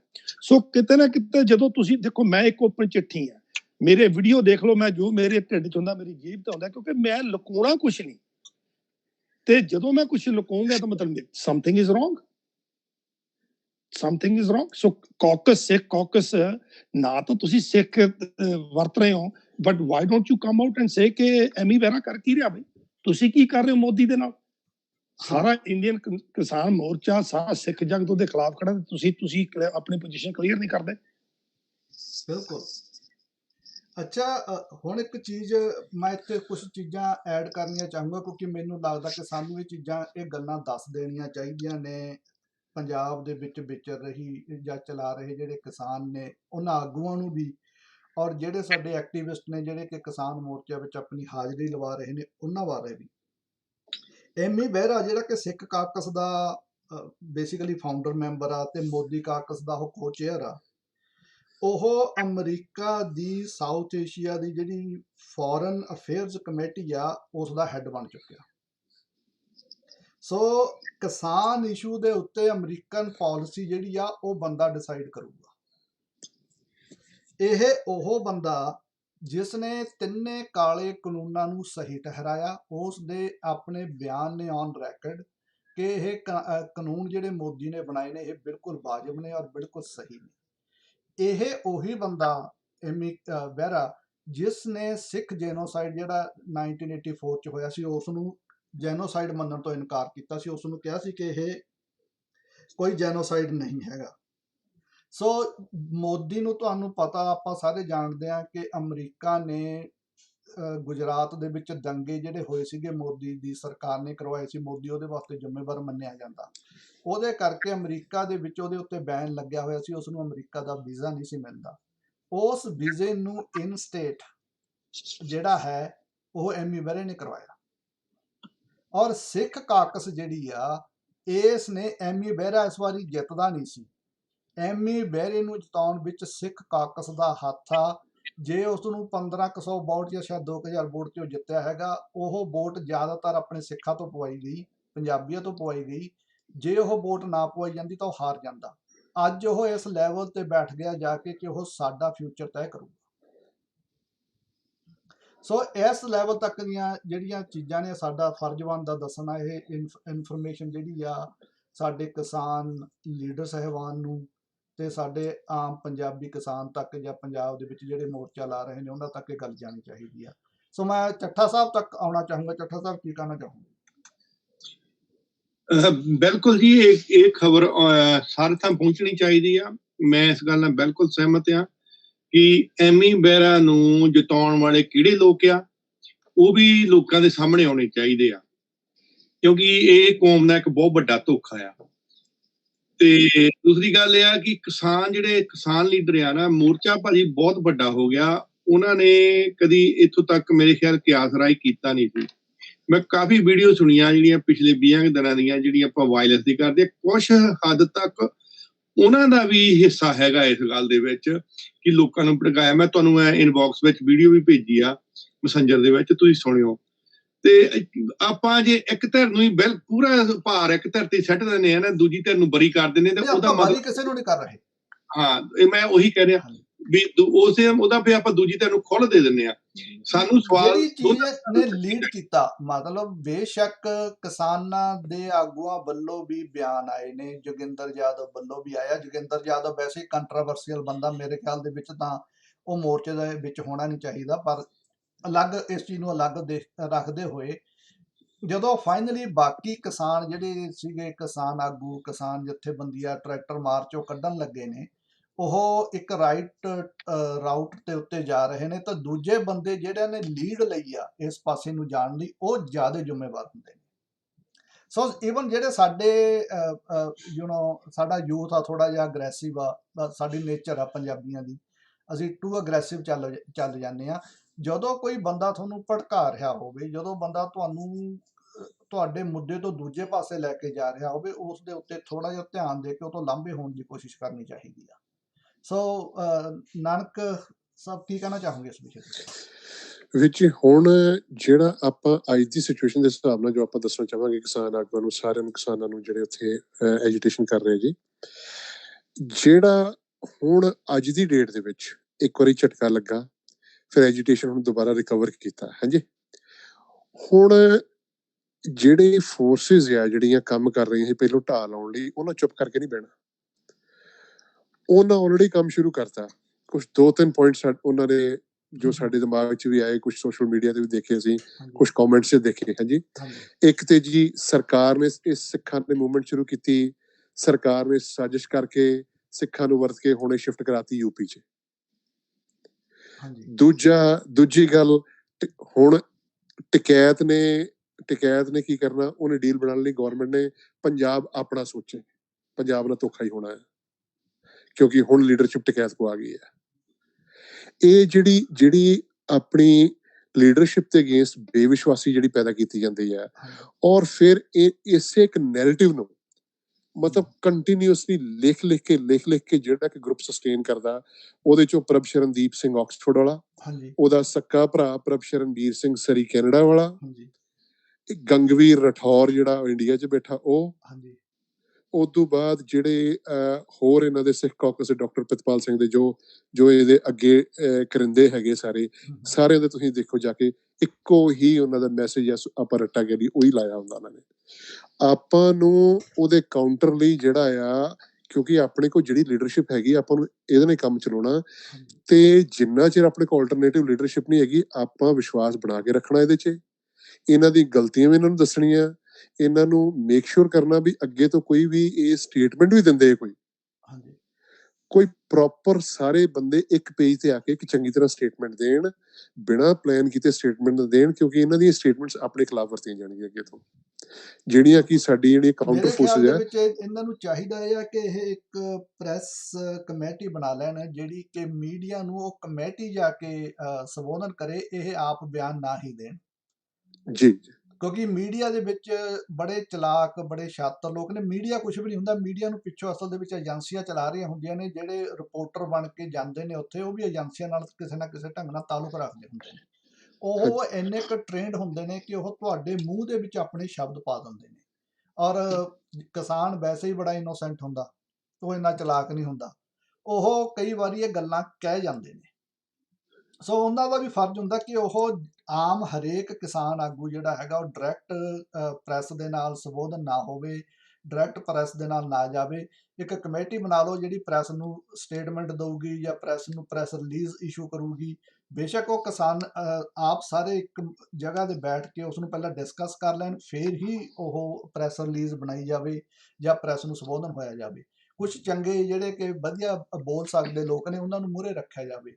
ਕਈ ਵਾਰੀ ਇੱਕ ਚੀਜ਼ ਹੋਰ ਦੇਖਣ ਨੂੰ ਮਿਲਦੀ ਹੈ ਕਿ ਜਿਹੜੇ ਜ਼ਿਆਦਾ ਕਿਸਾਨ ਲੀਡਰ ਨੇ, ਉਹਨਾਂ ਨੂੰ ਬੋਲੀ ਦੀ ਵੀ ਦਿੱਕਤ ਆਉਂਦੀ ਹੈ ਕਿ ਉਹ ਹਿੰਦੀ ਉਸ ਢੰਗ ਨਾਲ ਨਹੀਂ ਬੋਲ ਸਕਦੇ, ਜਾਂ ਉਹਨਾਂ ਨੂੰ ਇੰਗਲਿਸ਼ ਦੇ ਵਿੱਚ ਗੱਲ ਨਹੀਂ ਕਰਨੀ ਆਉਂਦੀ। ਸੋ ਬਹੁਤ ਜ਼ਿਆਦਾ ਉਹ ਠੇਠ ਪੰਜਾਬੀ 'ਚ ਬੋਲਦੇ ਨੇ, ਜਿਸ ਦਾ ਕਿ ਮੈਸੇਜ ਬਾਹਰ ਪ੍ਰੋਪਰ ਵੇ ਨਾਲ ਪ੍ਰੋਪੋਗੇਟ ਨਹੀਂ ਹੁੰਦਾ। ਗਰੇਵਾਲ ਸਾਹਿਬ, ਗੱਲ ਇਹ ਹੈ, ਜਦੋਂ ਸੈਂਟਰ ਤੁਹਾਡੇ ਖਿਲਾਫ ਖੜਾ ਹੈ, ਉਹਨਾਂ ਦਾ ਮੀਡੀਆ ਬਹੁਤ ਸਟਰੋਂਗ ਹੈ। ਤੁਸੀਂ ਚਾਹੇ, ਮੈਂ ਕਹਿੰਦਾ ਵੀ ਜਿੰਨਾ ਮਰਜ਼ੀ ਸਿਆਣਾ ਚਤਰ, ਜਿਹੜੀ ਮਰਜ਼ੀ ਹਰੇਕ ਲੈਂਗੁਏਜ ਦਾ ਮਾਹਰ ਹੋਵੇ, ਉਹ ਵੀ ਬੋਲੂਗਾ ਤਾਂ ਉਹਨਾਂ ਨੇ ਪਿਕਅਪ ਨਹੀਂ ਕਰਨਾ ਜੀ। ਗੱਲ ਇਹ ਹੈ ਵੀ ਜਿਹੜੀ ਲੀਡਰਸ਼ਿਪ ਹੈ, ਉਹ ਹੁਣ ਬਹੁਤ ਕੁਛ ਦੇ ਵਿੱਚ ਦੀ ਲੰਘ ਚੁੱਕੀ ਹੈ। ਉਹ ਵੀ ਇਸ ਮੋੜ ਤੇ ਆ ਕੇ ਖੜ ਗਈ ਹੈ ਵੀ ਜੇ ਹੁਣ ਅਸੀਂ ਇੱਥੋਂ ਪਿੱਛੇ ਮੁੜੇ, ਜਿਵੇਂ ਅਸੀਂ ਅੱਜ ਦੀਪ ਸਿੱਧੂ ਨੂੰ ਗਦਾਰ ਕਹਿਤਾ, ਬਾਕੀ ਨੂੰ ਅਸੀਂ ਕਹਿ ਰਹੇ, ਤਾਂ ਕੌਮ ਇਹਨਾਂ ਨੂੰ ਮਾਫ ਨਹੀਂ ਕਰੇਗੀ ਜੀ, ਕਿਉਂਕਿ ਖੂਨ ਬਹੁਤ ਡੁੱਲ ਚੁੱਕਾ, ਜਾਨਾਂ ਜਾ ਚੁੱਕੀਆਂ ਨੇ। ਕਿੰਨੇ ਤੁਸੀਂ ਦੇਖ ਲਓ ਵੀ ਕਿੰਨੇ ਸਾਡੇ ਪੰਜਾਬੀ ਕਿਸਾਨ ਪਹਿਲਾਂ ਅੰਦੋਲਨ ਠੱਡ ਕਰਕੇ ਮਰੇ ਨੇ, ਫਿਰ ਇਹਦੇ ਵਿੱਚ ਦੇਖੋ ਕਿੰਨੇ ਫਟਣੇ, ਕਿੰਨੇ ਹਲੇ ਲਾਪਤਾ ਨੇ। ਇਹ ਵੀ ਇੱਕ ਬਹੁਤ ਵੱਡਾ ਮੁੱਦਾ ਹੈ ਵੀ ਕਿੰਨੇ ਹਲੇ ਲਾਪਤਾ ਨੇ, ਸਾਨੂੰ ਵੀ ਨਹੀਂ ਪਤਾ ਵੀ ਉਹ ਕਿੱਥੇ ਨੇ, ਬੰਦੀ ਬਣਾਏ ਹੋਏ ਨੇ, ਜੀਂਦੇ ਨੇ, ਫੱਟੜ ਨੇ, ਮਰ ਗਏ ਨੇ। ਸੋ ਹਰ ਕਦਮ, ਹਰ ਜਿਹੜਾ ਲਫ਼ਜ਼ ਹੈ, ਹਰ ਮੂਵ ਹੈ, ਇਹਨਾਂ ਨੂੰ ਮਜਬੂਰਨ ਅੰਦਰੋਂ, ਚਾਹੇ ਇੱਕ ਹੈਗੇ ਨਹੀਂ ਹੈਗੇ, ਇਹਨਾਂ ਨੂੰ ਮਜਬੂਰਨ ਬਹੁਤ ਸੋਚ ਕੇ ਚੱਲਣਾ ਪਊਗਾ। ਗੱਲ ਜਿਵੇਂ ਨਾਨਕ ਵੀਰ ਜੀ ਨੇ ਆਖੀ ਆ, ਗੱਲ ਆ ਗਈ ਆ ਵੀ ਹੁਣ ਇੱਥੋਂ ਕੀ ਕਰਨਾ, ਇੱਥੋਂ ਕੀ ਇਹਨਾਂ ਨੇ ਕਰਨਾ ਤੇ ਆਪਾਂ ਬਾਹਰ ਬੈਠੇ ਨੇ ਕੀ ਕਰਨਾ। ਦੇਖੋ ਇੱਕ ਮੈਨੂੰ ਗੱਲ ਹੋਰ ਖਬਰ ਆਈ ਹੈ ਜਿਹੜੀ ਕਿ ਮੈਂ ਸਾਂਝੀ ਕਰਨੀ ਚਾਹੁੰਦਾ। ਉਹ ਕਿੰਨੀ ਕੁ ਸੱਚੀ ਹੈ ਜਾਂ ਕਿੰਨੀ ਕੁ ਝੂਠੀ ਹੈ, ਉਹਦੇ ਬਾਰੇ ਤਾਂ ਆਪਾਂ ਹਾਲੇ ਪੜਤਾਲ ਨਹੀਂ ਕਰ ਸਕਦੇ। ਇਹ ਜਿਹੜੇ ਗੁੰਡੇ, ਉਹਨਾਂ ਨੇ ਪਹਿਲਾਂ ਗਾਜੀਪੁਰ ਬਾਰਡਰ ਤੇ ਹਮਲਾ ਕੀਤਾ, ਕੱਲ ਉਹਨਾਂ ਨੇ ਸਿੰਘੂ ਬਾਰਡਰ ਦੇ ਉੱਤੇ ਜਾਂ ਟਿਕਰੀ ਬਾਰਡਰ ਦੇ ਉੱਤੇ ਹਮਲਾ ਕਰਨ ਦੀ ਕੋਸ਼ਿਸ਼ ਕੀਤੀ ਆ। ਉਹਨਾਂ ਗੁੰਡਿਆਂ ਨੇ ਕਿਸਾਨਾਂ ਦੇ ਟਰੈਕਟਰਾਂ ਦਾ ਬਹੁਤ ਨੁਕਸਾਨ ਕੀਤਾ ਜੀ। ਟਰੈਕਟਰ ਭੰਨੇ ਨੇ, ਟਰੈਕਟਰ ਪੈਂਚਰ ਕੀਤੇ ਨੇ, ਟਾਇਰ ਪਾੜੇ ਨੇ। ਇੱਦਾਂ ਦੀਆਂ ਖਬਰਾਂ ਵੀ ਹੁਣ ਆਉਣੀਆਂ ਸ਼ੁਰੂ ਹੋ ਗਈਆਂ ਨੇ। ਸੋ ਜੋ ਸਾਡੇ ਕਿਸਾਨ ਆਗੂ ਉੱਥੇ ਬੈਠੇ ਨੇ, ਜੋ ਸਾਡੇ ਬੱਚੇ ਉੱਥੇ ਬੈਠੇ ਨੇ, ਨੌਜਵਾਨ, ਉਹਨਾਂ ਨੂੰ ਇਹਨਾਂ ਚੀਜ਼ਾਂ ਤੋਂ ਭਟਕਣਾ ਨਹੀਂ ਚਾਹੀਦਾ। ਇਹ ਸਾਰੇ ਹਥਿਆਰ ਇਹੀ ਹੁੰਦੇ ਨੇ ਕਿ ਤੁਹਾਨੂੰ ਫੋਰਸ ਕਰਕੇ ਵਾਇਲੈਂਸ ਵਾਲੇ ਪਾਸੇ ਲਿਜਾਇਆ ਜਾਵੇ। ਸੋ ਇਹ ਵੀ ਇੱਕ ਵੱਡੀ ਖਬਰ ਆਈ ਹੈ ਕਿ ਇਸ ਢੰਗ ਦੇ ਜਿਹੜੇ ਹੱਥ ਕੰਡੇ ਨੇ, ਉਹ ਵੀ ਸਰਕਾਰਾਂ ਵਰਤਦੀਆਂ ਨੇ। ਚੱਠਾ ਤੇ ਸਾਹਿਬ। ਹਾਂਜੀ ਭਾਜੀ, ਜਦੋਂ ਵੀ ਹੈ ਨਾ ਕੋਈ ਵੀ ਮੂਵਮੈਂਟ ਚੱਲਦੀ ਆ, ਉਹ ਜੇ ਤਾਂ ਸ਼ਾਂਤੀਪੂਰਨ ਰਹਿਣ ਦੀ ਕੋਸ਼ਿਸ਼ ਵੀ ਕਰਦੀ ਆ, ਜਿਹੜੀ ਗਵਰਨਮੈਂਟ ਹੁੰਦੀ ਹਮੇਸ਼ਾ ਹੀ ਆਪਣੇ ਵੱਲੋਂ ਪਾਲੇ ਹੋਏ ਬੰਦਿਆਂ ਰਾਹੀਂ ਉਹਨੂੰ ਵਾਇਲੈਂਸ ਬਣਾਉਂਦੀ। ਵਾਇਲੈਂਟ ਹੋਈ ਮੂਵਮੈਂਟ ਨੂੰ ਦਬਾਉਣਾ ਬਹੁਤ ਸੌਖਾ ਹੁੰਦਾ। ਇਹ ਤਾਂ ਸਿਆਣੀ ਲੀਡਰਸ਼ਿਪ ਹੀ ਕੰਟਰੋਲ ਕਰ ਸਕਦੀ ਆ। ਸਾਨੂੰ ਵੀ ਇਹ ਕੋਸ਼ਿਸ਼ ਕਰਨੀ ਚਾਹੀਦੀ ਵੀ ਕਿਸੇ ਤਰ੍ਹਾਂ ਮੂਵਮੈਂਟ ਨੂੰ ਵਾਇਲੈਂਟ ਹੋਣ ਤੋਂ ਬਚਾਇਆ ਜਾਵੇ। ਮੇਰਾ ਤਾਂ ਇਹੀ ਇੱਕ ਮੈਸੇਜ ਆ। ਮੈਂ ਇੱਥੇ ਤੁਹਾਡੇ ਨਾਲ ਕੁਝ ਗੱਲਾਂ ਐਡ ਕਰਨੀਆਂ ਚਾਹੁੰਦਾ। ਦੇਖੋ, ਜਦੋਂ ਅਸੀਂ ਪੀਸਫੁਲ ਹੁੰਨੇ ਆ, ਸਾਨੂੰ ਕੈਨੇਡਾ ਦੇ ਪ੍ਰਾਈਮ ਮਿਨਿਸਟਰ ਨੇ ਕਿਹਾ ਕਿ ਪੀਸਫੁਲ ਐਜੀਟੇਸ਼ਨ ਕਰਨ ਦਾ ਹੱਕ, ਪੀਸਫੁਲ ਪ੍ਰੋਟੈਸਟ ਕਰਨ ਦਾ ਹੱਕ ਹਰੇਕ ਬੰਦੇ ਨੂੰ ਹੋਣਾ ਚਾਹੀਦਾ। ਹਰੇਕ ਬੰਦੇ ਨੂੰ ਇਹ ਹੱਕ ਹੈਗਾ ਕਿ ਉਹ ਆਪਣੇ ਹੱਕਾਂ ਲਈ ਸ਼ਾਂਤੀਪੂਰਵਕ ਪ੍ਰੋਟੈਸਟ ਕਰ ਸਕੇ। ਅਮਰੀਕਾ ਦੇ ਕੁਝ ਐਮਪੀਜ਼ ਨੇ ਤੇ ਸੈਨੇਟਰਸ ਨੇ ਗੱਲ ਕਹੀ ਆ। ਇੰਗਲੈਂਡ ਦੇ, ਬ੍ਰਿਟਿਸ਼ ਦੇ 100 ਤੋਂ ਵੱਧ ਐਮਪੀਆਂ ਨੇ ਸਾਈਨ ਕਰਕੇ ਪਾਰਲੀਮੈਂਟ ਦੇ ਵਿੱਚ ਇਹ ਲਿਆਉਣ ਦੀ ਕੋਸ਼ਿਸ਼ ਕੀਤੀ ਹੈ, ਜਿਸ ਨੂੰ ਉਹਨਾਂ ਨੇ ਕ੍ਰਿਟਿਸਾਈਜ਼ ਕੀਤਾ ਵੱਡੇ ਪੱਧਰ ਦੇ ਉੱਤੇ। UNO ਦੇ ਵੱਲੋਂ ਇਸ ਚੀਜ਼ ਨੂੰ ਸਪੋਰਟ ਕੀਤਾ ਗਿਆ ਕਿ ਭਾਰਤ ਸਰਕਾਰ ਨੂੰ ਕੋਈ ਹੱਕ ਨਹੀਂ ਹੈਗਾ ਕਿ ਉਹ ਪੀਸਫੁਲ ਬੈਠੇ ਲੋਕਾਂ ਦੇ ਉੱਤੇ ਕਿਸੇ ਵੀ ਢੰਗ ਦਾ ਤਸ਼ੱਦਦ ਕਰੇ। ਸੋ ਇਹ ਬੜਾ ਇੰਪੋਰਟੈਂਟ ਆ ਕਿ ਕਿਸੇ ਵੀ ਢੰਗ ਦੀ ਹਥਿਆਰਬੰਦ ਬਗਾਵਤ ਜਾਂ ਲੜਾਈ ਜਾਂ ਵਾਇਲੈਂਸ ਹੋਣ ਨਾਲੋਂ ਸ਼ਾਂਤੀਪੂਰਵਕ ਰਹੋ, ਪਰ ਸੈਲਫ ਡਿਫੈਂਸ ਜ਼ਰੂਰੀ ਹੁੰਦਾ। ਜਦੋਂ ਹੁਣ ਕੋਈ ਬੰਦਾ ਤੁਹਾਨੂੰ ਮਾਰਨ ਨਹੀਂ ਆ ਗਿਆ, ਫਿਰ ਤਾਂ ਤੁਹਾਨੂੰ ਸੈਲਫ ਡਿਫੈਂਸ ਕਰਨਾ ਪਊਗਾ। ਸਿਰਫ ਸੈਲਫ ਡਿਫੈਂਸ ਨੂੰ ਉਸ ਤੱਕ ਬਰਕਰਾਰ ਰੱਖਿਆ ਜਾਵੇ। ਦੂਜੀ ਗੱਲ, ਜਿਹੜੀ ਗੱਲ ਨਾਨਕ ਨੇ ਕਹੀ ਹੈ, ਬੜੀ ਹੀ ਇੰਪੋਰਟੈਂਟ ਗੱਲ ਇਹਨਾਂ ਨੇ ਕਹੀ ਹੈ ਕਿ ਉਹਨਾਂ ਨੇ ਸ਼ਾਰਪ ਸ਼ੂਟਰ ਜਿਹੜੇ ਨੇ ਬਹੁਤ ਚੰਗੇ ਹਥਿਆਰਾਂ ਦੇ ਨਾਲ ਰੱਖੇ ਹੋਏ ਨੇ, ਜਿਹੜੇ ਕਿ ਉਹ ਚਾਹੁੰਦੇ ਨੇ ਕਿ ਇੱਕ ਵਾਰੀ ਗੱਲ ਵਾਇਲੈਂਸ ਦੇ ਵਿੱਚ ਕਨਵਰਟ ਹੋਵੇ, ਫਿਰ ਉਹ ਗੋਲੀਆਂ ਚਲਾਉਣਗੇ। ਗੋਲੀਆਂ ਤਾਂ ਚਲਾਉਣਗੇ ਸਰਕਾਰ ਦੇ RSS ਦੇ ਗੁੰਡੇ, ਪਰ ਉਹ ਇਲਜ਼ਾਮ ਲੱਗੂਗਾ ਪੁਲਿਸ ਦੇ ਉੱਤੇ। ਸੋ ਇਸ ਟਾਈਮ ਅੱਜ ਦੀ ਇੱਕ ਖਬਰ ਇਹ ਵੀ ਹੈ ਕਿ 200 ਦੇ ਕਰੀਬ ਪੁਲਿਸ ਅਫਸਰਾਂ ਨੇ ਰਿਜ਼ਾਈਨ ਕੀਤਾ, ਜਾਂ ਪੁਲਿਸ ਵਾਲਿਆਂ ਨੇ, ਐਕਚੁਅਲੀ ਅਫਸਰ ਮੈਂ ਗਲਤ ਸ਼ਬਦ ਬੋਲ ਗਿਆ, ਪੁਲਿਸ ਕਰਮਚਾਰੀਆਂ ਨੇ ਰੈਜ਼ਿਗਨੇਸ਼ਨ ਦਿੱਤੇ ਨੇ ਕਿ ਅਸੀਂ ਕਿਸਾਨਾਂ ਦੇ ਉੱਤੇ ਹਮਲੇ ਨਹੀਂ ਕਰ ਸਕਦੇ, ਅਸੀਂ ਆਪਣੇ ਕਿਸਾਨ ਭਰਾਵਾਂ ਨੂੰ ਨਹੀਂ ਮਾਰ ਸਕਦੇ, ਕਿਉਂਕਿ ਜ਼ਿਆਦਾਤਰ ਹਰਿਆਣਾ, ਪੰਜਾਬ ਜਾਂ ਦਿੱਲੀ ਦੇ ਵਿੱਚ ਕਿਸਾਨ ਦੇ ਹੀ ਪੁੱਤਰ ਨੇ ਜਿਹੜੇ ਕਿ ਪੁਲਿਸ ਦੇ ਵਿੱਚ ਨੇ।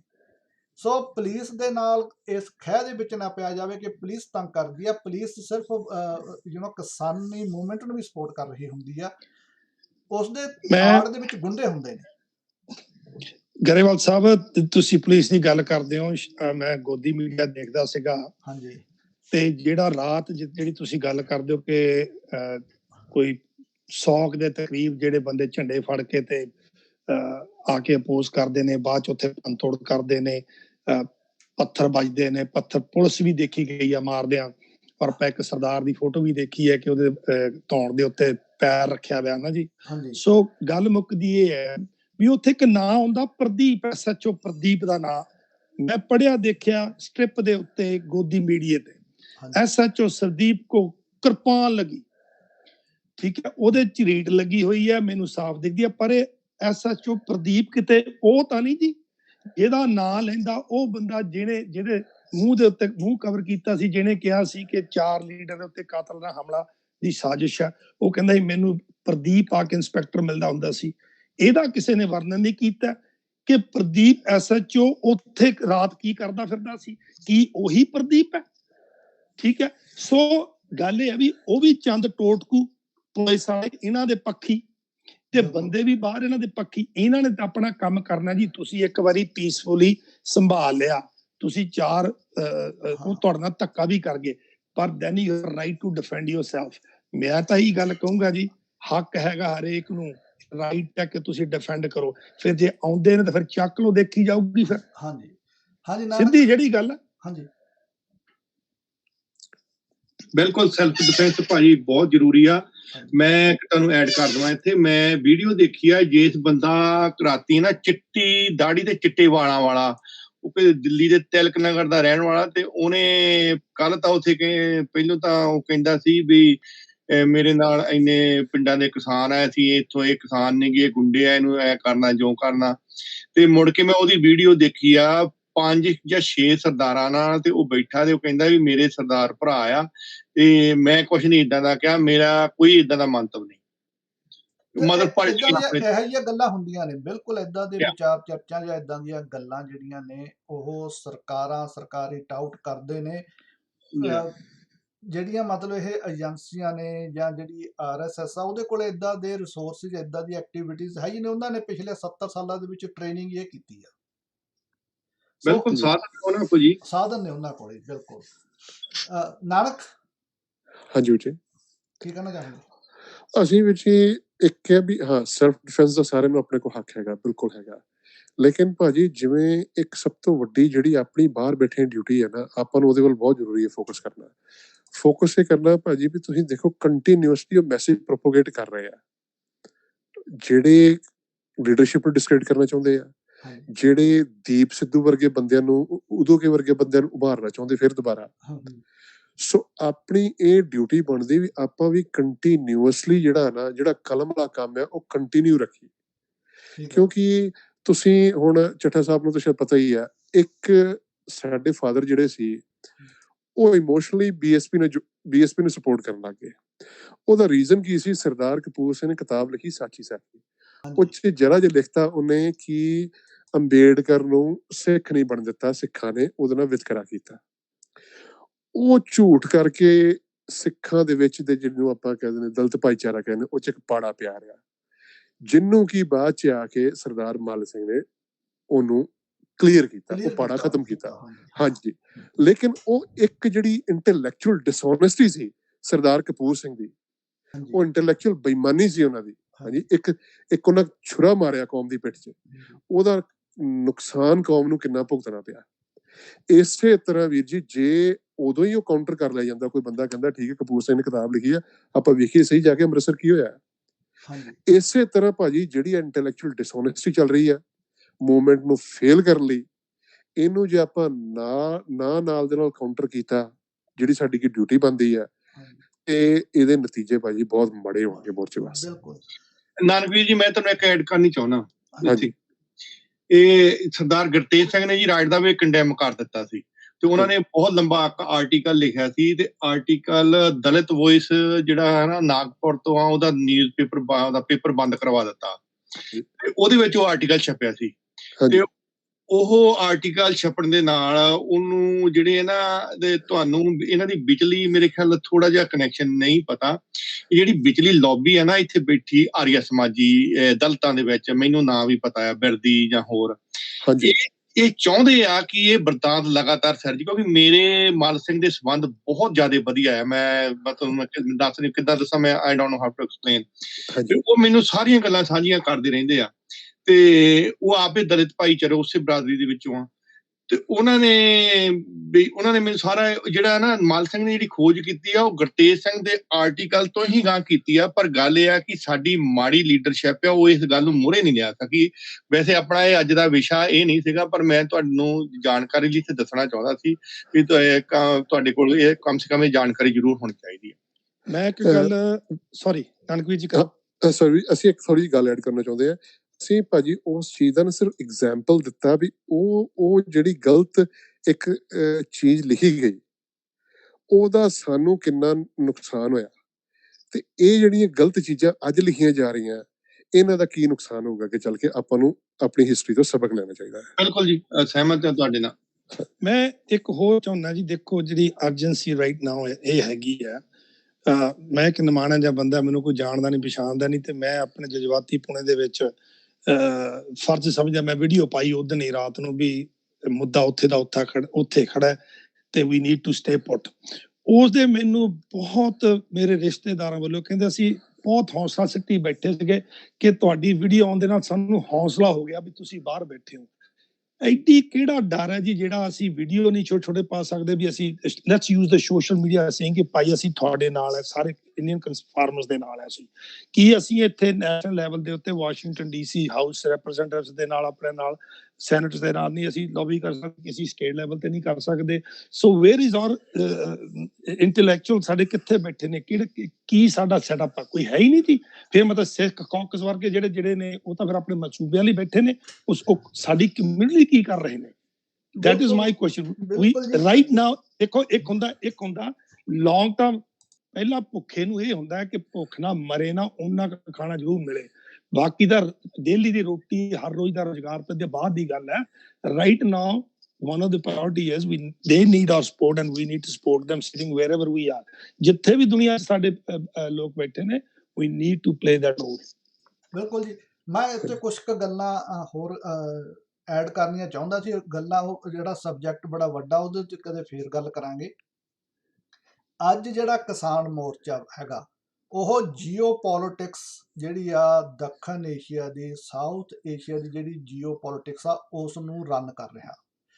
ਜਿਹੜਾ ਕਿਸੇ ਟਾਈਮ ਹਿੰਦੂਤਵਾ ਵੱਲੋਂ ਮਨੂਵਾਦੀ ਜਿਹੜੀਆਂ ਇਹ ਸੰਸਥਾਵਾਂ ਨੇ, ਇਹਨਾਂ ਨੇ ਹਿੰਦੂ ਰਾਸ਼ਟਰ ਬਣਾਉਣ ਦੀ ਬੜੀ ਵੱਡੀ ਗੇਮ ਖੇਡੀ ਸੀ ਜਾਂ ਗੇਮ ਚਲਾ ਰਹੇ ਸੀ, ਬੜਾ ਉਹਨੂੰ ਪ੍ਰਚਾਰ ਰਹੇ ਸੀ। ਮੋਦੀ ਨੂੰ ਉਸੇ ਹਿੰਦੂ ਰਾਸ਼ਟਰ ਦੇ ਜਿਹੜਾ ਇਹਨਾਂ ਦਾ ਸਿਸਟਮ ਸੀਗਾ, ਏਜੰਡਾ ਸੀਗਾ, ਉਹਦੇ ਤਹਿਤ ਹੀ ਉਸ ਨੂੰ ਲਿਆਂਦਾ ਗਿਆ ਸੀ।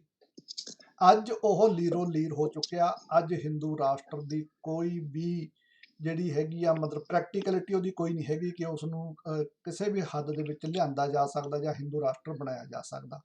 ਇਸ ਦੇ ਲਈ ਸਾਡੇ ਕਿਸਾਨ ਜਿਹੜੇ ਨੇ, ਕਿਸਾਨ ਮੋਰਚਾ ਲਾ ਕੇ ਬੈਠੇ ਨੇ, ਉਹਨਾਂ ਨੇ ਬਹੁਤ ਵੱਡਾ ਰੋਲ ਅਦਾ ਕੀਤਾ। ਉਹਨਾਂ ਨੇ ਹਿੰਦੂਤਵੀ ਤਾਕਤਾਂ, ਮਨੂਵਾਦੀ ਤਾਕਤਾਂ ਜਾਂ ਜਿਹੜੀ ਮੋਦੀ ਵਰਗੀ ਸਰਕਾਰ ਆ, ਉਸ ਨੂੰ ਦੁਨੀਆ ਦੇ ਪੱਧਰ ਦੇ ਉੱਤੇ ਬਿਲਕੁਲ ਐਕਸਪੋਜ਼ ਕਰਕੇ ਰੱਖਤਾ। ਅੱਜ ਕੱਲਾ ਪੰਜਾਬ, ਜੇ ਅੱਜ ਕਿਸਾਨ ਦਿੱਲੀ ਜਾਂ ਸੰਘੂ ਦੇ ਉੱਤੇ ਜਾਂ ਟਿਕਰੀ ਦੇ ਉੱਤੇ ਜਾਂ ਗਾਜ਼ੀਆਬਾਦ ਮੋਰਚਾ ਲਾ ਕੇ ਬੈਠਾ ਹੋਇਆ, ਉਹ ਕੱਲਾ ਸਿਰਫ ਪੰਜਾਬ ਦੇ ਜਾਂ ਹਰਿਆਣੇ ਦੇ ਜਾਂ ਯੂਪੀ ਦੇ ਕਿਸਾਨਾਂ ਦਾ ਨਹੀਂ, ਉਹ ਸਾਊਥ ਏਸ਼ੀਆ ਦੇ ਜਿਹੜੇ ਦੂਜੇ 7 ਦੇਸ਼ ਨੇ, ਉਹਨਾਂ ਦਾ ਵੀ ਫਿਊਚਰ ਤੈਅ ਕਰਨ ਜਾ ਰਹੇ ਨੇ। ਜ਼ਿੰਮੇਵਾਰੀ ਬਹੁਤ ਵੱਡੀ ਆ। ਸੋ ਇਸ ਜ਼ਿੰਮੇਵਾਰੀ ਨੂੰ ਉਸੇ ਢੰਗ ਨਾਲ ਨਿਭਾਉਣਾ ਚਾਹੀਦਾ ਕਿ ਜਿਹੜੇ ਸਾਡੇ ਲੀਡਰ ਵੀ ਨੇ, ਔਰ ਜਿਹੜੇ ਸਾਡੇ ਕਿਸਾਨ ਵੀ ਉੱਥੇ ਬੈਠੇ ਨੇ, ਉਹਨਾਂ ਨੂੰ ਵੀ ਸਮਝਣਾ ਚਾਹੀਦਾ ਕਿ ਹੁਣ ਉਹ ਕਿੱਡਾ ਵੱਡਾ ਇਤਿਹਾਸ ਸਿਰਜਣ ਜਾ ਰਹੇ ਨੇ। ਭਾਰਤ, ਪਾਕਿਸਤਾਨ, ਬੰਗਲਾਦੇਸ਼, ਮਿਆਂਮਾਰ, ਭੂਟਾਨ, ਸ਼੍ਰੀਲੰਕਾ, ਇਹ ਦੇਸ਼ ਨੇ 7 ਦੇਸ਼, ਜਿਨ੍ਹਾਂ ਦੀ ਜਿਹੜੀ ਜੀਓ ਪੋਲੀਟਿਕਸ ਦੇ ਉੱਤੇ ਫਿਊਚਰ ਦੇ ਵਿੱਚ ਜੋ ਕੁਝ ਇੱਥੇ ਬਣਨ ਜਾ ਰਿਹਾ, ਉਸ ਦਾ ਜਿਹੜਾ ਡਾਇਰੈਕਸ਼ਨ ਆ, ਉਹ ਕਿਸਾਨ ਮੋਰਚਾ ਦੇ ਰਿਹਾ ਅੱਜ। ਸੋ ਅਖੀਰ ਦੇ ਵਿੱਚ ਮੈਂ ਤੁਹਾਡੇ ਵਿਚਾਰ ਲੈਣੇ ਚਾਹਾਂਗਾ। ਬਾਟ ਸਾਹਿਬ, ਕੁਝ ਕਹਿਣਾ ਚਾਹੋਗੇ? ਦੇਖੋ, ਗੱਲ ਫਿਰ ਉੱਥੇ ਆਉਂਦੀ ਹੈ ਜੀ, ਇਹ ਜਿਹੜਾ ਅੰਦੋਲਨ ਹੈ, ਇਹਦੇ ਵਿੱਚ ਬਹੁਤ ਕੁਝ ਲੁਕਿਆ ਹੋਇਆ, ਬਹੁਤ ਜ਼ਿਆਦਾ ਕੁਝ ਲੁਕਿਆ ਹੋਇਆ। ਇੰਨਾ ਕੁਝ ਲੁਕਿਆ ਕਿ ਜਿਹੜੇ ਰਵਾਇਤੀ ਲੀਡਰਸ਼ਿਪ ਹੈ, ਜਿਹੜੀ ਸੋਚ ਸਨ 47 ਤੋਂ ਲੈ ਕੇ ਹੁਣ ਤੱਕ ਦੇਸ਼ ਨੂੰ ਤੇ ਰਾਜ ਕਰਦੀ ਆਈ ਹੈ, ਤੇ ਦੇਸ਼ ਦਾ ਆਹ ਹਾਲ ਕੀਤਾ, ਹੱਕਾਂ ਦਾ, ਲੋਕਾਂ ਦਾ, ਆਮ ਸਿਟੀਜ਼ਨ ਦੇ ਰਾਈਟਸ ਜਿਹੜੇ ਨਹੀਂ ਮਿਲੇ ਅੱਜ ਤੱਕ, ਉਹ ਸਾਰੀ ਰਵਾਇਤੀ ਸੋਚ ਦੇ ਖਿਲਾਫ ਇਹ ਅੰਦੋਲਨ ਬਹੁਤ ਕੁਝ ਲਈ ਬੈਠਾ ਹੈ। ਅਗਰ ਇਹ ਕਾਮਯਾਬ ਹੁੰਦਾ ਹੈ ਤਾਂ ਮੈਂ ਸਮਝਦਾ ਕਿ ਇੱਕ ਬਹੁਤ ਵੱਡੀ ਦੇਸ਼ ਦੇ ਵਿੱਚ ਇੱਕ ਡਾਇਰੈਕਸ਼ਨ ਦਿੱਤੀ ਜਾ ਸਕਦੀ ਹੈ ਸਾਰੇ ਕੰਟਰੀ ਨੂੰ। ਅਗਲੀ ਗੱਲ ਜਿਹੜੀ ਉਹ ਇਹ ਹੈ ਸਰ, ਕਿ ਇਸ ਅੰਦੋਲਨ ਨੇ ਹੁਣ ਤੱਕ ਸਾਨੂੰ, ਜਿਹੜੇ ਅਸੀਂ ਕਿਸੇ ਟਾਈਮ ਹੁੰਦੇ ਸੀ, ਅਸੀਂ ਦੇਸ਼ ਦੇ ਮੋਢੀ ਹੁੰਦੇ ਸੀ, ਵੱਡੇ ਭਰਾ ਹੁੰਦੇ ਸੀ, ਸਾਡਾ ਉਹ ਰੁਤਬਾ ਦੁਆਰਾ ਬਰਕਰਾਰ ਕੀਤਾ। ਜਿਹੜੀਆਂ ਵੰਡਾਂ ਲਾਈਨਾਂ ਨਾਲ ਖਿੱਚੀਆਂ ਗਈਆਂ ਸੀ, ਉਹ ਦਿਲਾਂ ਦੇ ਵਿੱਚ ਪਈਆਂ ਹੋਈਆਂ ਸੀ, ਉਹ ਦਿਲਾਂ ਵਾਲੀਆਂ ਦੂਰ ਕੀਤੀਆਂ ਨੇ। ਅੱਜ ਅਸੀਂ ਇਕੱਠੇ ਬਹਿ ਕੇ ਲੜ ਰਹੇ ਹਾਂ, ਧਰਮ ਤੋਂ ਉੱਪਰ ਹੋ ਕੇ ਲੜ ਰਹੇ ਹਾਂ, ਬਹੁਤ ਕੁਛ ਹੈ। ਇਸ ਕਰਕੇ ਇਹਦਾ ਕਾਮਯਾਬ ਹੋਣਾ, ਮੈਂ ਸਮਝਦਾ ਕਿ it is not only important for those 3 bills and MSP, but it is very important, more important for humanity all over. ਬਿਲਕੁਲ ਚੱਠਾ ਸਾਹਿਬ। ਬਿਲਕੁਲ ਜੀ। ਮੈਨੂੰ ਆਪਣੇ ਨਾਨਕ ਵੀਰ ਦੀ ਇੱਕ ਗੱਲ ਜ਼ਰੂਰ ਮੇਰੇ ਮਨ ਚ ਆਉਂਦੀ ਆ ਕਿ ਜਿਹੜੇ ਮੋਰਚੇ ਦੀ ਲੀਡਰਸ਼ਿਪ ਆ, ਉਹ ਟਰਾਂਸਫਰ ਕਰਕੇ ਯੂਪੀ ਵਾਲੇ ਪਾਸੇ ਕਰ ਦਿੱਤੀ ਗਈ। ਇਹ ਗੱਲ ਮੈਂ ਪਹਿਲਾਂ ਵੀ ਸੋਚੀ ਆ। ਇਹ ਕਿਸ ਤਰ੍ਹਾਂ ਹੋਈ ਜਾਂ ਸਾਡੇ ਲੀਡਰ ਦੀ ਨਲਾਇਕੀ ਆ, ਪਰ ਸਾਨੂੰ ਇਸ ਗੱਲ ਤੇ ਜ਼ਰੂਰ ਅੱਖ ਰੱਖਣੀ ਚਾਹੀਦੀ ਆ। ਪਰ ਮੈਨੂੰ ਲੱਗਦਾ ਨਿਗਾ ਤੁਸੀਂ ਜੀਓ ਪੋਲੀਟਿਕਸ ਦੀ ਗੱਲ ਇਨਵੋਲਵ ਕੀਤੀ ਆ ਵੀ, ਕਿਉਂਕਿ ਜੇ ਰੱਥ ਆ ਜਿਹੜਾ ਹਿੰਦੂਤਵ ਦਾ, ਉਹਨੂੰ ਜੇ ਰੋਕਣ ਦੇ ਸਮਰਥ ਆ, ਉਹ ਸਿਰਫ ਤੇ ਸਿਰਫ ਕਿਸਾਨ ਆ। ਇਹ ਹੁਣ ਤੋਂ ਨਹੀਂ, ਇਹ ਮੁੱਢ ਤੋਂ ਹੀ ਚੱਲਦਾ ਆ। ਤੇ ਸਾਨੂੰ ਵੀ ਜੋ ਅਸੀਂ ਕਰ ਸਕਦੇ, ਇੱਥੇ ਬੈਠੇ ਜਿਸ ਰੂਪ ਵਿੱਚ ਵੀ ਕਰ ਸਕਦੇ ਆ, ਉਹ ਜ਼ਰੂਰ ਕੁਛ ਨਾ ਕੁਛ ਕਰਨਾ ਚਾਹੀਦਾ। ਬਿਲਕੁਲ ਨਾਨਕ ਵੀਰ ਜੀ, ਅਸੀਂ ਜਿਹੜਾ ਕਿਸਾਨ ਅੰਦੋਲਨ ਹੈ ਨਾ ਜੀ, ਅਸੀਂ ਇਹਨੂੰ ਇਸ ਨਜ਼ਰੀਏ ਨਾਲ ਬਿਲਕੁਲ ਜੀਓ ਪੋਲੀਟਿਕਸ ਜਾਂ ਇਕਨੋਮਿਕ, ਗਲੋਬਲ ਇਕਨੋਮਿਕ ਲੈਵਲ ਤੇ ਆਪਾਂ ਦੇਖੀਏ ਤੇ ਵੀਰ ਜੀ, ਜਿਹੜੀ ਕੀ ਸੀ, ਬ੍ਰਿਟਿਸ਼ ਨੇ ਬੇਸਿਕਲੀ ਟ੍ਰੇਡ ਕੰਟਰੋਲ ਕਰਨ ਲਈ ਦੋ ਲਾਈਨਸ ਖਿੱਚੀਆਂ। ਪਹਿਲੋਂ ਇੱਕ ਡਿਊਰੈਂਡ ਲਾਈਨ ਹਾਂਜੀ ਜਿਹੜੀ ਅਫਗਾਨਿਸਤਾਨ ਪਾਕਿਸਤਾਨ ਦੀ ਹੈ, ਹਾਂਜੀ ਤੇ ਦੂਜੀ ਹੈਗੀ ਰੈਡ ਕਲਿਫ ਲਾਈਨ ਜਿਹੜੀ ਇੰਡੀਆ ਪਾਕਿਸਤਾਨ ਦੀ ਹੈ ਜਾਂ ਇੰਡੀਆ ਬੰਗਲਾਦੇਸ਼ ਦੀ ਹੈ। ਇਹ ਰੈਡ ਕਲਿਫ ਲਾਈਨਸ ਖਿੱਚ ਕੇ ਜਿਹੜੀ ਆ ਟ੍ਰੇਡ ਰਾਊਟ ਸਾਰਾ ਹੀ ਕੱਟਤਾ, ਜਿਹੜਾ ਪਿੱਛੋਂ ਥਾਈਲੈਂਡ ਬਰਮਾ ਤੋਂ ਸੀ, ਜਿਹੜਾ ਪੰਜਾਬ ਹੋ ਕੇ ਨਿਕਲਦਾ ਸੀ ਜਾਂ ਰਾਜਸਥਾਨ ਹੋ ਕੇ ਜਾਂਦਾ ਸੀ, ਹਾਂਜੀ ਸਾਰਾ ਹਾਂ ਅਫਰੀਕਾ ਤੱਕ ਜਾਂਦਾ ਸੀ ਜਾਂ ਸੈਂਟਰਲ ਏਸ਼ੀਆ ਮਿਡਲ ਈਸਟ ਤੱਕ ਜਾਂਦਾ ਸੀ। ਇਹੀ ਏਰੀਆ ਬਣਦਾ ਸਾਰਾ ਮੇਨ ਟ੍ਰੇਡ ਰਾਊਟ। ਇੱਥੇ ਕੋਈ ਜ਼ਿਆਦਾ ਪਹਾੜ ਨਹੀਂ ਪੈਂਦੇ, ਪਲੇਨ ਏਰੀਆ ਬਣਦਾ ਸਾਰਾ, ਹਾਂਜੀ। ਹਾਂਜੀ ਤੇ ਜਿਹੜਾ ਇਸ ਟਾਈਮ ਜੋ ਕਿਸਾਨ ਮੋਰਚਾ ਚੱਲ ਰਿਹਾ ਜੀ, ਇਹਦੇ 'ਚ ਇੰਨੀ ਪਾਵਰ ਹੈਗੀ ਆ ਵੀ ਇਹ ਹਿੰਦੂ ਰਾਸ਼ਟਰ ਨੇ ਖਤਮ ਕਰਤਾ, ਇਹ ਨਾਲ ਹੀ ਇਸਲਾਮਿਕ ਰਾਸ਼ਟਰ ਨੂੰ ਵੀ ਡੇਗ ਸਕਦਾ। ਪਾਕਿਸਤਾਨ ਦੀ ਜਿਹੜੀ ਆ ਬਾਰਡਰ ਰੈਡ ਕਲਿਫ ਲਾਈਨ ਨੂੰ ਵੀ ਖਤਮ ਕਰ ਸਕਦਾ ਹੈ, ਹਾਂਜੀ ਔਰ ਇਹ ਡਿਊਰੈਂਡ ਲਾਈਨ ਨੂੰ ਵੀ ਖਤਮ ਕਰ ਸਕਦਾ ਹੈ। ਔਰ ਜਿਹੜੀ ਵਰਲਡ ਦੇ ਵਿੱਚ ਜਿਹੜਾ ਆ ਲਾਈਨਾਂ ਖਿੱਚ ਕੇ ਲੋਕਾਂ 'ਚ ਵੰਡੀਆਂ ਪਾ ਕੇ ਜਿਹੜੀ ਰਿਸੋਰਸਿਸ ਨੂੰ ਲੁੱਟ ਕੇ ਜੀ ਜਿਹੜੀਆਂ ਮੰਡੀਆਂ ਨਿਊਯਾਰਕ ਜਾਂ ਯੂਰਪ 'ਚ ਬਣੀਆਂ ਆ ਨਾ, ਉਹਨਾਂ ਨੂੰ ਖਤਮ ਕਰਕੇ ਦੁਬਾਰਾ ਜਿੱਥੇ ਜਿਹੜੇ ਲੋਕਾਂ ਕੋਲ ਰਿਸੋਰਸਿਸ ਆ, ਦੁਬਾਰਾ ਉੱਥੇ ਉਹ ਮੰਡੀਆਂ ਐਸਟੈਬਲਿਸ਼ ਕਰ ਸਕਦਾ, ਉਹਨਾਂ ਨੂੰ ਅਮੀਰ ਕਰ ਸਕਦਾ, ਉਹਨਾਂ ਨੂੰ ਵਧੀਆ ਬਿਲਕੁਲ ਚੰਗਾ ਬਿਲਕੁਲ ਠੀਕ ਤੁਹਾਡੀ ਬਿਲਕੁਲ correct। ਅਪਗ੍ਰੇਡ ਕਰ ਸਕਦਾ ਉਹਨਾਂ ਨੂੰ। ਠੀਕ, ਇੱਕ ਚੀਜ਼ ਮੈਂ ਹੋਰ ਐਡ ਕਰਨੀ ਚਾਹੁੰਦਾ ਕਿ ਜੇ ਇਹ ਮੋਰਚਾ 1 ਮਹੀਨਾ ਹੋਰ ਚੱਲ ਗਿਆ ਐਸੇ ਢੰਗ ਦੇ ਨਾਲ ਸ਼ਾਂਤੀਪੂਰਵਕ 1 ਮਹੀਨਾ ਇਹ ਮੋਰਚਾ ਹੋਰ ਚੱਲ ਜਾਂਦਾ, ਤਾਂ ਜਿਹੜੇ ਐਕਸਪਰਟ ਬੰਦੇ ਨੇ, ਮੈਂ ਆਪਣੇ ਕੋਲੋਂ ਨਹੀਂ ਗੱਲ ਕਰ ਰਿਹਾ, ਮੈਂ ਕਈ ਐਕਸਪਰਟ ਬੰਦਿਆਂ ਨਾਲ ਗੱਲ ਕੀਤੀ ਆ, ਉਹ ਕਹਿੰਦੇ ਨੇ ਕਿ ਮੋਦੀ ਕੋਲੇ ਕੋਈ ਚਾਰਾ ਹੀ ਨਹੀਂ ਹੈਗਾ, ਉਹਨੂੰ ਕਾਨੂੰਨ ਵਾਪਸ ਲੈਣੇ ਪੈਣਗੇ, ਅਦਰਵਾਈਜ਼ ਭਾਰਤ ਸਰਵਾਈਵ ਨਹੀਂ ਕਰਨਾ। ਸੋ ਜੋ ਭਾਰਤ ਦੀ ਆਰਥਿਕ ਹਾਲਤ ਅੱਜ ਬੈਠੀ ਹੋਈ ਆ, ਉਹ ਮੋਦੀ ਨੂੰ ਇਹ ਕਾਨੂੰਨ, ਇਹ ਮੋਰਚਾ ਜਿਹੜਾ ਹੈਗਾ ਉਸ ਨੂੰ ਇਹ ਵਾਪਸ ਲੈ ਕੇ ਜਾਣਾ ਪੈਣਾ। ਉਹ ਮੋਰਚੇ ਨੂੰ ਵਿਦ ਸਟੈਂਡ ਜਾਂ ਮੋਰਚੇ ਨਾਲ ਫਾਈਟ ਨਹੀਂ ਕਰ ਸਕਦਾ। ਜੇ ਮੋਰਚਾ 1 ਮਹੀਨਾ ਹੋਰ, ਫਰਵਰੀ ਦਾ ਮਹੀਨਾ ਚੱਲ ਜਾਂਦਾ, ਤਾਂ ਇਹ ਹੋ ਸਕਦਾ ਕਿ ਭਾਰਤ ਵਾਸਤੇ ਬੜਾ ਨੁਕਸਾਨਦੇਹ ਹੋਵੇ। ਸੋ ਮੋਦੀ ਬੜਾ ਫਸਿਆ ਹੋਇਆ, ਉਸਨੂੰ ਇਹ ਬਿੱਲ ਵਾਪਸ ਲੈਣੇ ਪੈਣਗੇ ਜੇ ਮੋਰਚਾ ਇਸੇ ਢੰਗ ਨਾਲ ਸ਼ਾਂਤੀ ਨਹੀਂ ਚੱਲਦਾ ਰਹੇ। ਸੋ ਇਸ ਦੇ ਨਾਲ ਮੈਨੂੰ ਲੱਗਦਾ ਜੇ ਕੋਈ ਹੋਰ ਆਪਣੇ ਵਿਚਾਰ ਨਹੀਂ ਹੈਗੇ ਤਾਂ ਆਪਾਂ ਅੱਜ ਦਾ ਇਹ ਐਪੀਸੋਡ ਬੰਦ ਕਰਦੇ ਹਾਂ ਜੀ। ਵਾਹਿਗੁਰੂ ਜੀ ਕਾ ਖਾਲਸਾ, ਵਾਹਿਗੁਰੂ ਜੀ ਕੀ ਫਤਿਹ।